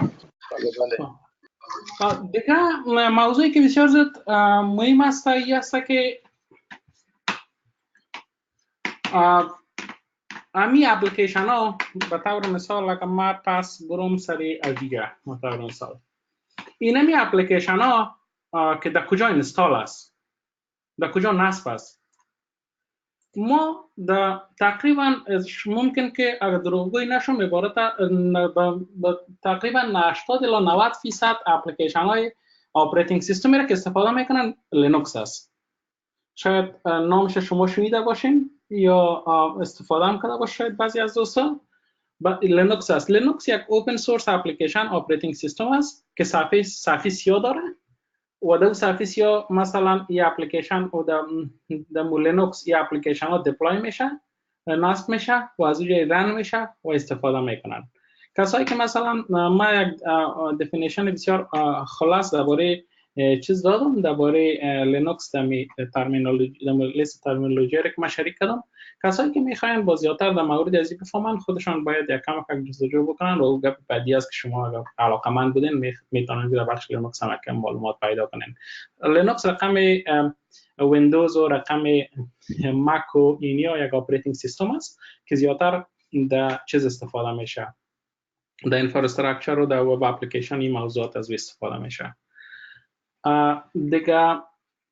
دیگه تکنولوژی جدید هم در اینجا هست که من فعلا سر از او بحث نمیکنم که و مثلا کانتینرایزیشن است و ارکستریشن است و مثلا داکرایزیشن و موضوعات کوبرنتیز و اوپن شیفت یا است که مثلا از او بحث نمیکنم ما موضوعات دیوابس و موضوعات اینفراستراکچر میشه اما موضوعات را که ما قبلا یک آگاهی عمومی داشته باشین بسیار زیاد خوب است دیگه در یک بخشی که بسیار زیاد ما خواستم که همین اپلیکیشن مای سیکوال ما در کجا استفاده بکنیم و چه قسم استفاده بکنیم، در کجا نصب بکنیم. زیادتر شما وقتی که در یک کمپانی وظیفه میگیرین، کسایی که مثلا در بخشای همین جاوا دیولپر یا کار میگیرن استفاده میکنن، یا مای سیکوال در چیز استفاده در ویندوز نصب نمیکنن که در ویندوز نصب شو استفاده شود. او همیشه در لینوکس سرور می باشه یا در یک کانتینرایزیشن تکنولوژیست یا هر چی که از دیگه یک محیط می باشه که غیر از ویندوز. و از خاطر ما گفتم که اگر ما ایره در لینوکس نصب بکنیم و استفاده بکنیم شاید که بسیار زیاد بهتر بوده باشه و این شرایط از ایره ایجاد میکنه که حداقل یک کم دوستا آشنایی با لینوکس هم میتونن که پیدا بکنن. و چندین اپروچ در اینجا وجود داشت که بعضی دوستان میتونستن که در داخل ویندوزشان ورچوال ماشین نصب بکنن و استفاده بکنن، اما یک ذره برشان ممکن که یک ذره خسته کنه و یک ذره پرجنجال باشه. و من گفتم چرا ما مای سیکوال چرا در کلاود استفاده نکنیم. و در مورد کلاود از دوستا شاید بسیاری از دوستا معلومات داشته باشه که چی است، یا کسایی که ندارن ما برشان کم معلومات میتونم. خود در قسمی که شما در دفینیشن در تعریفی که ما در ترمینولوژی بر ارائه کردم یا ذکر کرده بودم، خودی همی که سابق مثلا اگر شما در تکنولوژی اگر سعی کرده باشین مثلا به شکل مثال ما یک سرور را براتون چیزش میکشم، تصویرش مثلا سرچ میکنم، مثلا IBM سرور.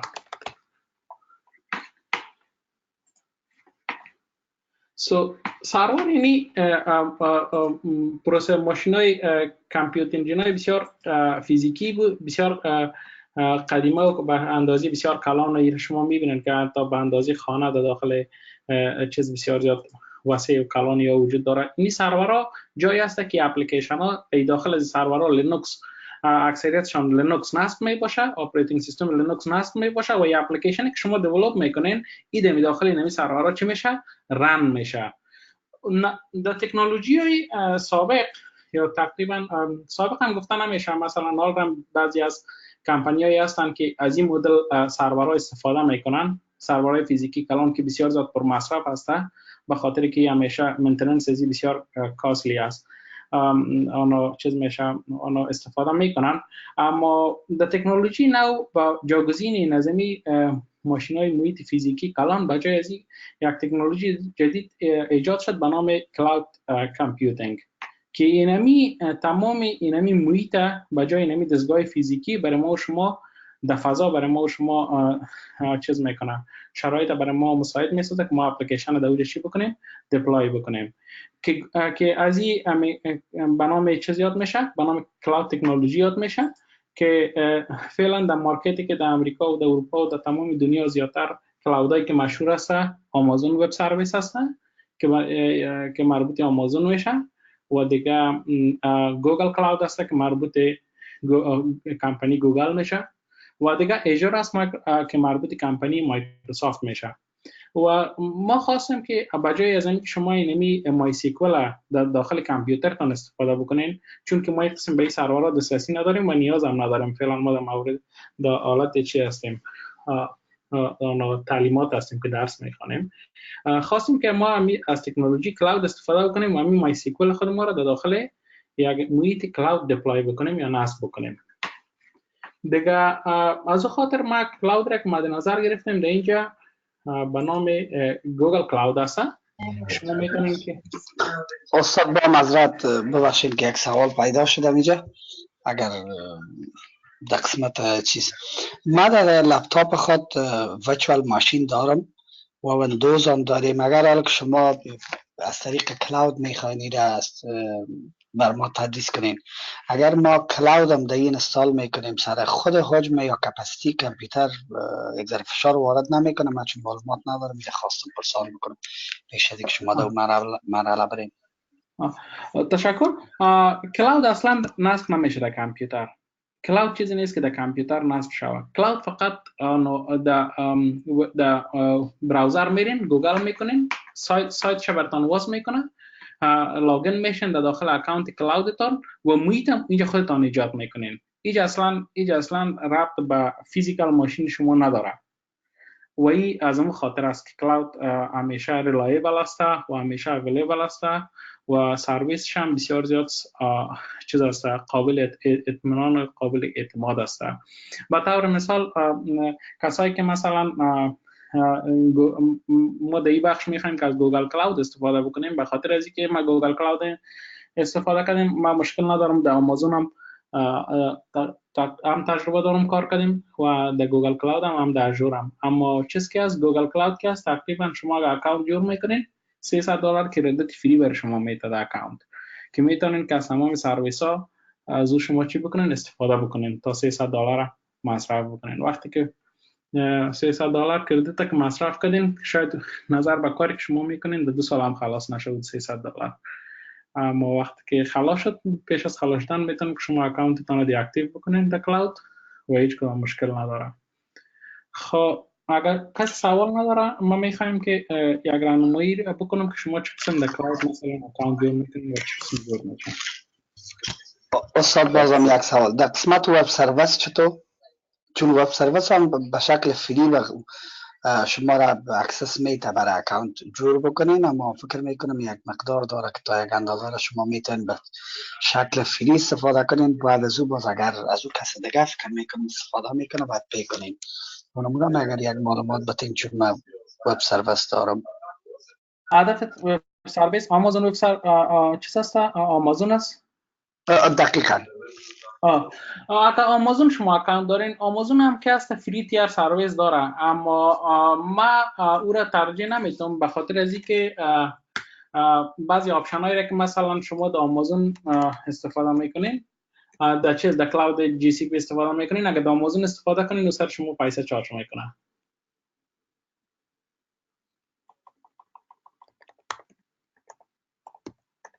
فهمیده شد موضوع؟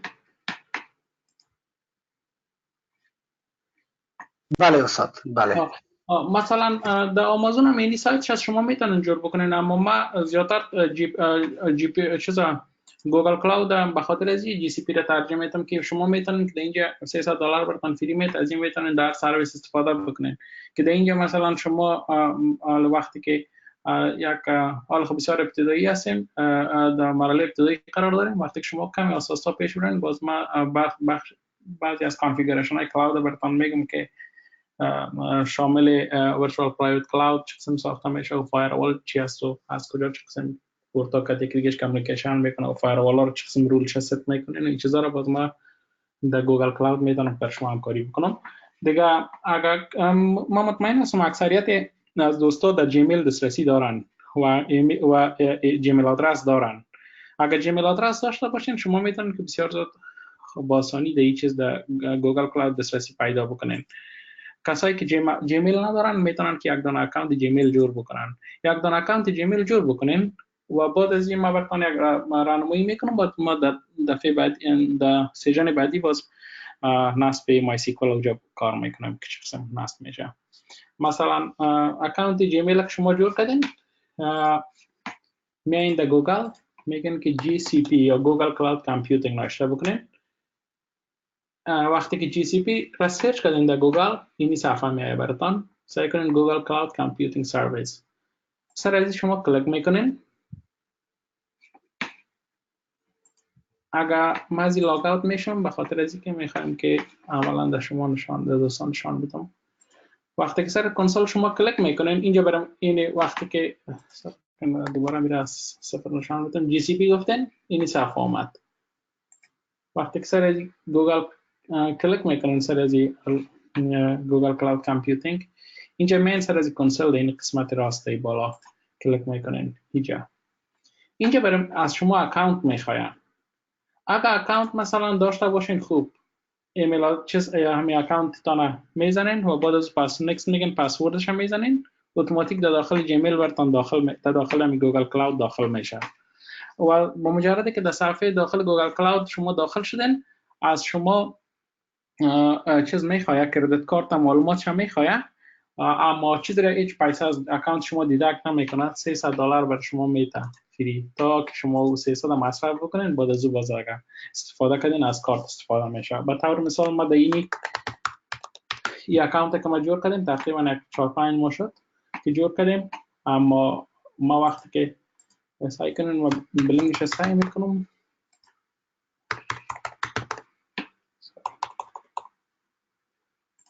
تقریبا ما 5-6 ماه از اکانت استفاده میکنم. اما هنوز هم که میبینم $166 فعلا در اکانتم دارم. با وجودی که خدای سرویس ها 2 دانه سرور امیل رام است برش که این اپلیکیشن ها نصب است برش کلینیک و جنکینز و بعضی اپلیکیشن ها دیگه بسیار زیاد خوب است براتون. و ما یک اساینمنت برای کل از دوستا همی هست که در سیشن بعدی که بخیر آمدیم کل یک دانه از اکانت در گوگل کلاود جور بکنن. و بر علاوه از او وقتی که ما تارگت ما هست که وقتی که ما یک اکانت گوگل کلاود جور کردیم بعد از او باز ما یک دانه سرور کرییت میکنیم. یک دانه سرور نو جور میکنیم که در اینجا کرییت سرور میگیم. مثلا بعد از اینکه سرور ما رو کرییت کردیم این قسم یک سرور برای ما میه. مثلا ما 2 دانه سرور فعلا اپ رانینگ دارم که باز داخل از سرور ما چی میشیم؟ لاگین میشیم. وقتی که داخل سرور ما لاگین شدیم اینجا هر سرور از خود یک دانه آی پی آدرس می داشته باشه. آی پی آدرس به 2 شکل است، یا اینترنال آی پی آدرس است یا اکسترنال آی پی آدرس است. آی پی آدرس به معنای اینترنت پروتکل است. آی پی آدرس به معنای ازی که شما وقتی که موتر خریداری میکنین یا موتر رو ببینین یک نمبر پلیت داره یا یک شماره چیز دارین، مثلا کانتکت تلفن که دارین. کسایی که مثلا اسمش احمد است، مثلا احمد خودش اسمش هست اما یک نمبر تلفن از خود داره که از او با تماس شوین. با ما قسم در سرورهای لینوکس هم که هست، هر سرور لینوکس باشه یا ویندوز باشه هر سروری که باشه از خود آی پی آدرس داره که اینمی آی پی آدرس شماره شناسی هم سرور است و این از طریق این آی پی آدرس ما کمیونیکیشن میکنیم همراه مای سیکوال خود. یا فامیلی شد انشاءالله.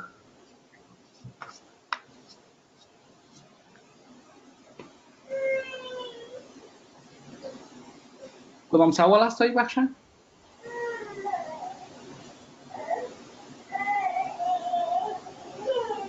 نخیر استاد سلامت باشید. من نمیخوایم که بسیار زیاد پیش برم و کل کانفیوز بسازم. فقط یک اساینمنت در کل دوستای نمی هست که یک دانه اکانت یک دانه جیمیل آدرس حتما کلتان دارین. کسایی که داره خوب نداره جیمیل آدرس جور بکنین. در گوگل تان برین جی سی پی بزنین، اینمی چیز میایه جی سی پی بزنین، اینی صفحه میایه سرچ کلیک بکنین و در اینجا یک دانه اکانت در خودتان جور بکنین.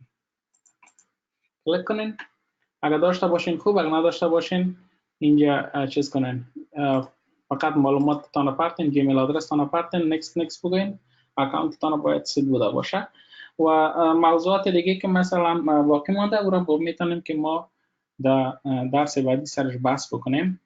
یکی موضوع و دو موضوع یکی است که ما وقتی که سرور مای سیکوال در داخل گوگل کلاود نصب کردیم ایره ما میخوایم که کمیونیکیت بکنه همراه یک اپلیکیشن در بیرون در محیط ویندوز که او را به نام ما از میتونیم که از ورک برنچ استفاده کنیم. ما این لینک همراه دوستا شیر میکنم. این اپلیکیشن ورک برنچ هم شما در چیزایتان نصب کنین، نصب کرده تیار باشه در ویندوز تان یا در مک هر چیزی که هست. ما ایرم در صفحه فیسبوک شیر کردم. فقط در لینک کلیک کنین، اپراتینگ سیستم تان انتخاب بکنین، دانلود بکنین و این نصب بکنین. و این مای سیکوال اینمی ورک بنچ که هست، ورک بنچ یک دانه اپلیکیشن هست که ما را کانکت میسازه همراه مای سیکوال ما شد داخل گوگل کلاود که مای سیکوال ما شما را کمیونیکیت میکنه. و از طریق ما هر چی که تیبل جور کنیم و اپدیت بکنیم و هر چیزی بکنیم دیتابیس ما را از طریق میکنیم که موضوعات بعدی از سرش بحث میکنیم. فعلا فقط یک گوگل کلاود اکانت جور کنین و اینمی ورک بنچ که من لینکش براتون شیر کردم میره نصب بکنین. کدام سوالی هست ای بخشا؟ بله صاحب. میشنم. یک سوال است. اول سلام، دوم خسته نباشین. سوم نیم ساعت از وقت گرفتیم وقت ندادین. چهارم همی که همون $300 را گفتین کردیت میته امور کش نمیته. والا امر یک ریکوست بکنیم از گوگل اگه امر کاش بیت خوب است. یگان گیفت کارت یا آمازون هم بیت خوب است. جهت تنوع همی صنف فرید جان نازنین با سپاسگزاری از خودت میخواستم بپرسم کلیت پرسش مثل که در اول هم گفته بودم بازی است که با این نصب کردن ها ما مردم های خیلی بیسواد با دنیای تکنولوژی هستیم، اما چیزی که ترس ماست است که سادش با نصب کردن ای گوگل کلاود و کریت کردن اکانت ویژوال ماشین و مسائل دیگه همش ریسک از دست دادن اسناد محرم داخل کامپیوترهای ما وجود نداره یا جایهای وجود نداره که مثلا در گوگل کلاود امر قبل شما گفتین ما داخل میشیم داخل یک فضای عمومی کلی و کلان، اتو نمیشه که با کدام کلیک با جور کردن کدام چیز یک بار ما اسناد و مدارک و تصاویر و گپا و خود به باد بدیم؟ بسیار خوب سوال کردین. وقتی که شما در داخل کلاود داخل میشین در اکانت چجور میکنین و در داخل از داخل میشین اینجا خود از یه ورچوال پرایوت کلاود اینجا یک بخش دیگه است که اتوماتیک کانفیگر شده است و تمام معلومات و تمام چیزایی که شما کارایی را که میکنین کل از پرایوت است. ما فعلا که آمازون که چیز که کروگر کار میکنم فعلا تقریبا شاید به اضافه تر از 30 سرویس ما در داخل گوگل کلاود است که ران میشه. در سرویس کوبرنتیز استفاده میکنیم اونجا و بسیار سکیور است. از موضوعات سکیوریتیش اصلا هیچ قابل تشویش نیست. این کلاود پرووایدر هر کدامش که باشه، چی آمازون باشه، چی گوگل کلاود باشه، چی ایژور باشه، کل از یا بسیار تاپ سکیوریتی بسیار اساس داره که امکان ولنربیلیتی و بریچ یا اصلا هیچ نیست. استاد فردین همی اکانت که کرییت میکنیم همی را ایندیویدوال کرییت کنیم نه؟ بله آن هر کس از جیمیل آدرس خودشان اکانت جور میکنن و این خوب است، بسیار زیاد خوب است. کسایی که مثلا میخواید یاد بگیرن واقعا یک چانس طلایی است که میتونن که در پالوی جاوا هم کلاود یاد بگیرن هم مایسیکل یاد بگیرن. این میتونن این چیزا برشان چیز بکنن در بر بگیرن. یک دوباره از ما آدرس ابتدایی برین کجا کریت میکنه یک بار بگم پس وقتی که شما فقط در گوگل برین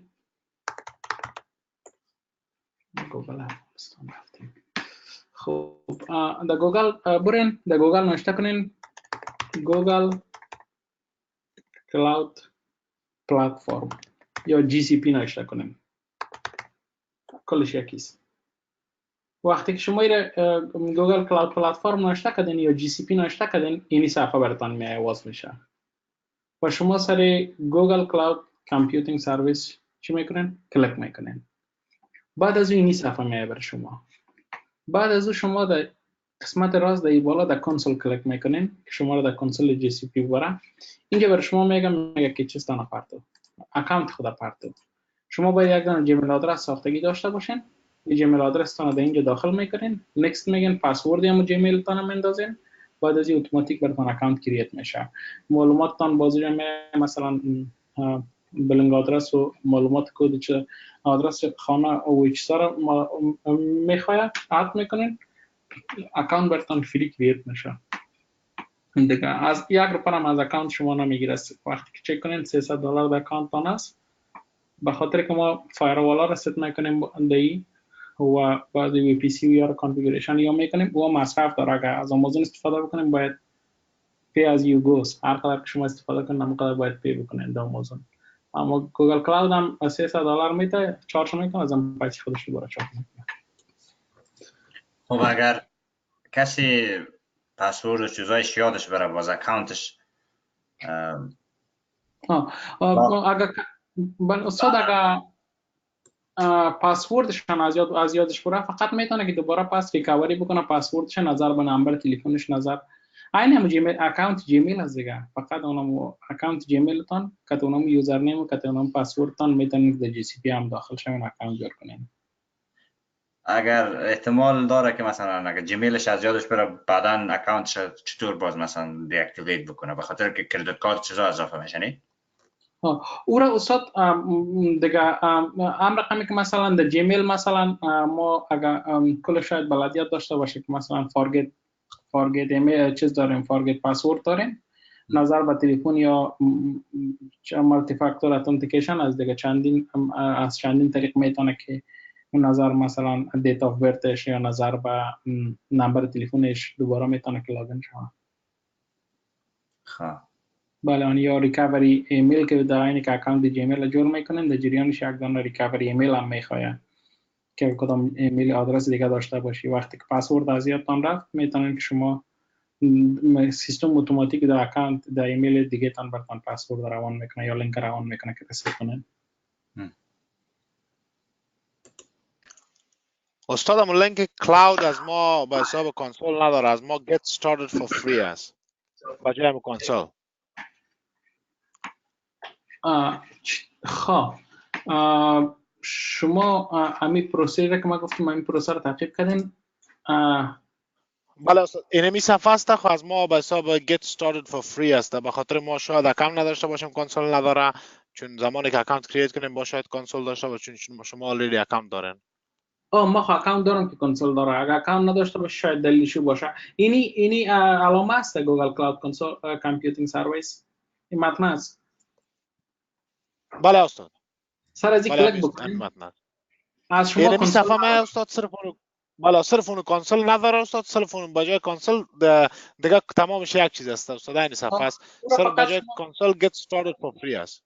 اون get started for free فقط اکانت جیمیل تان پارتن پیش برین دیگه کدام چیزی خاص دیگه نداره، بسیار ساده است دیگه. کدام جیمیل آدرس تان داخل میشین و هر وقت که استفاده تان خلاص شد میتونین که اکانت تان بعد از 1 ماه یا 2 ماه یا 3 ماه دی اکتیویت بکنین، دیلیت میشه اکانت تان مخابر. ما تنها گوگل اکاونت دارم، از ما کنسول فعال است. او وقتی کنسول فعال کنسول کلیک بکنی شاید که خودت لاگین بکنه در داخل اچ یا او کنسول باشه. فکر میکنم در وقتی میای علامه کنسول که شما جیمیل اکانتتان از جیمیل اکانتتان استفاده کرده باشین در چیز در براوزر، بعد ازش ممکن که بیاید ایمیل آدرستان استفاده میکنین، پسورد ایمیل آدرستان رو میندازین، اتومات براتون لاگین میشه.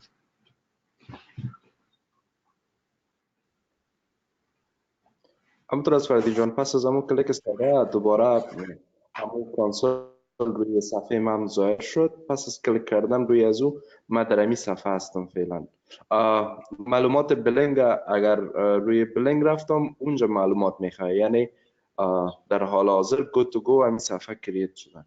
خب این حال او رقم که شده باشه شاید که برای شما یک دانه نوتیفیکیشن در قسمت های بالای صفحه در قسمت های به نام اکتیویت که اکتیویت که اکانت تا باید شما در سر از اکتیویت کلیک بکنین و اونجا دیتیل چیز کنم میخواد. اکتیویت در قسمت راست در بالاست. بله بالا قسمت خود اکانت. خب پس اکتیویت حتمی است. اکتیویت که نکنین برای شما اکسس نمیده هیچ استفاده کردن چیزا.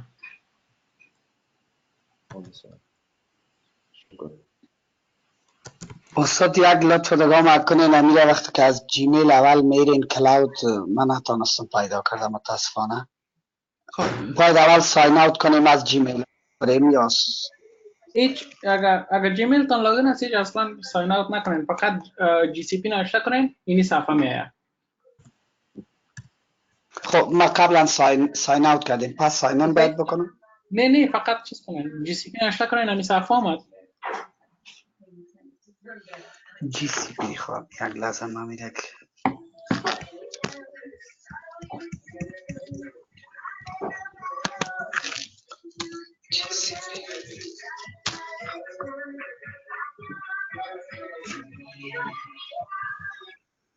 اسم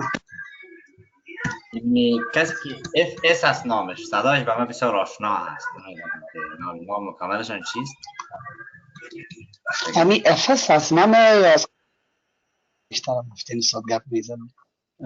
از من خب برنامه افس نیست. آرون نایب خیل است، من نمیفهم. یک دوست ما خیلی افس مایکش فعال است، من فکر میکنم من خیلی گپ میزنن. من نمیدونم. نیو شاید از بیشتر چون من گپ زدم من گپ گفتم باز من مشکوک شدم که از من افس نیست. شاید کس دیگه نباشه مایکشان نمیفهم. همین دوست ما که صحبت میکنه فعلا همین افس است. نامتان در شما در ستینگ اپلیکیشن اگر جای برین اونجا میکنم نامتان رو باز میتونین ادیت بکنین. همین آرون جان افس هستن. هیچ تو افس من ایمیل آدرس شما far_afghandost@hotmail.com مچم کی از شما هست یعنی من نمیفهمی چطور شده او ایمیل آدرس از برادرم است، من تا یک اکانت از خودم از به ایمیل خودم ساین ان میکنم. من نمیفهم خیلی رتمند من میبینم، من نمیفهمی چطور شده. این آرون در سنف ما را بودی دادیم ما فکر کردیم خودت هستی برادرت بوده اینجا کار میکنه. والا حالا خمته یک چیز معلوم میشه چون من ساین اوتم که میکنم با ایمیل آدرس خودم میکنم. من نمیفهم چطور اونجا فصل معلوم نیست. استاد من اکانت کرییت کردم، چطور بدانم که کردت چه رقم چک کنیم؟ خب و اکانت کرییت در جی سی پی امی در صفحه اومدین. بله کلیک بکنین سر ازی این صفحه براتون باز شد. وای کل کارش پیش بردم خلاص اکانتم اکسپت شد، کردیت کارتم داخل کردم بانگو $300 براتون کردیت میده. بعدش شو در قسمت سرچ در اینجا سعی کنین ما در صفحه را شیر کردیم در بلنک برین سرچ کلیک بکنین در اینجا پروموشنال کردیت براتون اینجا نشان میده که چقدر شما کردید. اینجا میگه $300. همین صدا در نظر ما مشخص خب دلار میده و دیگه عاجله کنه. همدر جان عزیز سلام برسن. غفوری صاحب خوب هستین؟ بخیر سلامت باشین. خب باز این بسیار خوب است. باز پسان که وقتی که مثلا پیش رفتیم میتونیم که سر دیگه موضوعات از این خودتان کار بکنیم. سرورهایی که در اینجا ساخته میشه، فایروالا چه قسم ساخته میشه، وی پی این و وی پی سی چه قسم کانفیگر میشه، دیگه دیتابیس ها چه قسم کرییت میشه در اینجا، چه قسم در مردم اکسس داده میشه. فعلا تمام همین کمپانی های کلانه که مثلا رقم والمارت و خود آمازون و کروگر و اینمی کمپانی های کلانه که هستن اکثر 80-90% شان در کلاود هستن و از این سرویس ها استفاده میکنن. و یکی هست تمام اینمی سرورها و تمام منتیننس و تمام این موضوعات همین سرور مکمل توسط خود کمپانی گوگل یا توسط آمازون یا توسط مایکروسافت یا منیج میشه و او خودشان منتین میکنه و گارانتی براتون میکنه که هیچ وقت سرویس تون داون نمیباشه، از دیگه سرویس سرورها دلتون جمع باشه. و یک تکنولوژی بسیار پیش است و فعلا بسیار مارکتیبل است. کسایی که مثلا در بخش کلاود آرکیتکت یا اگه سرتیفیکیت داشته باشن یا بخوانن. اما میخواستم به یک سوال بکنم اگر دوستا ایره یاد بگیرن زمینی کاری برشان چند فیصد مهیا میشه؟ استاد اگر ما خود ما در آمازون و در کلاود تقریبا 3 سال است کار میکنم و اگر به اندازه‌ای که 3 سال اگر تجربه کاری داشته باشن و کلاود آرکیتکت اسوسییت اگر در لیولش کار بکنن زمینی کاریش بسیار زیاد بالاست و بسیار کار پر ریسک هم است، به خاطر که تمام انفراستراکچر کمپانی دست خودت می باشه که منیج میکنی و ماش هم از 140,000 به بالاست که اگر آرکیتکت باشی سالانه.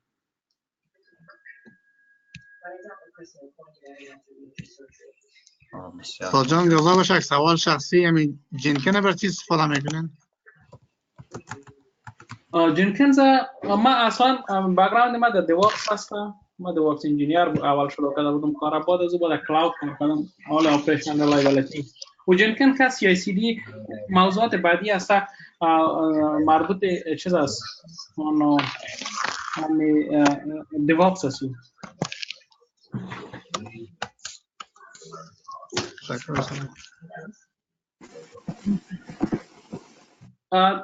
دوستایی که غیر نصب کرده باشن یا نصب میکنن نصب بکنن استاد متین فکر میکنم از ما بخش ما امشب مقدار بس از کافی است. دیگه دوستارم بسیار فکر نبیه سرشان چون که هم آرکیتکچر بس کردیم هم کلاود هم سیکولا دیگه میشه که شما اگر لید کنید کانورسیشن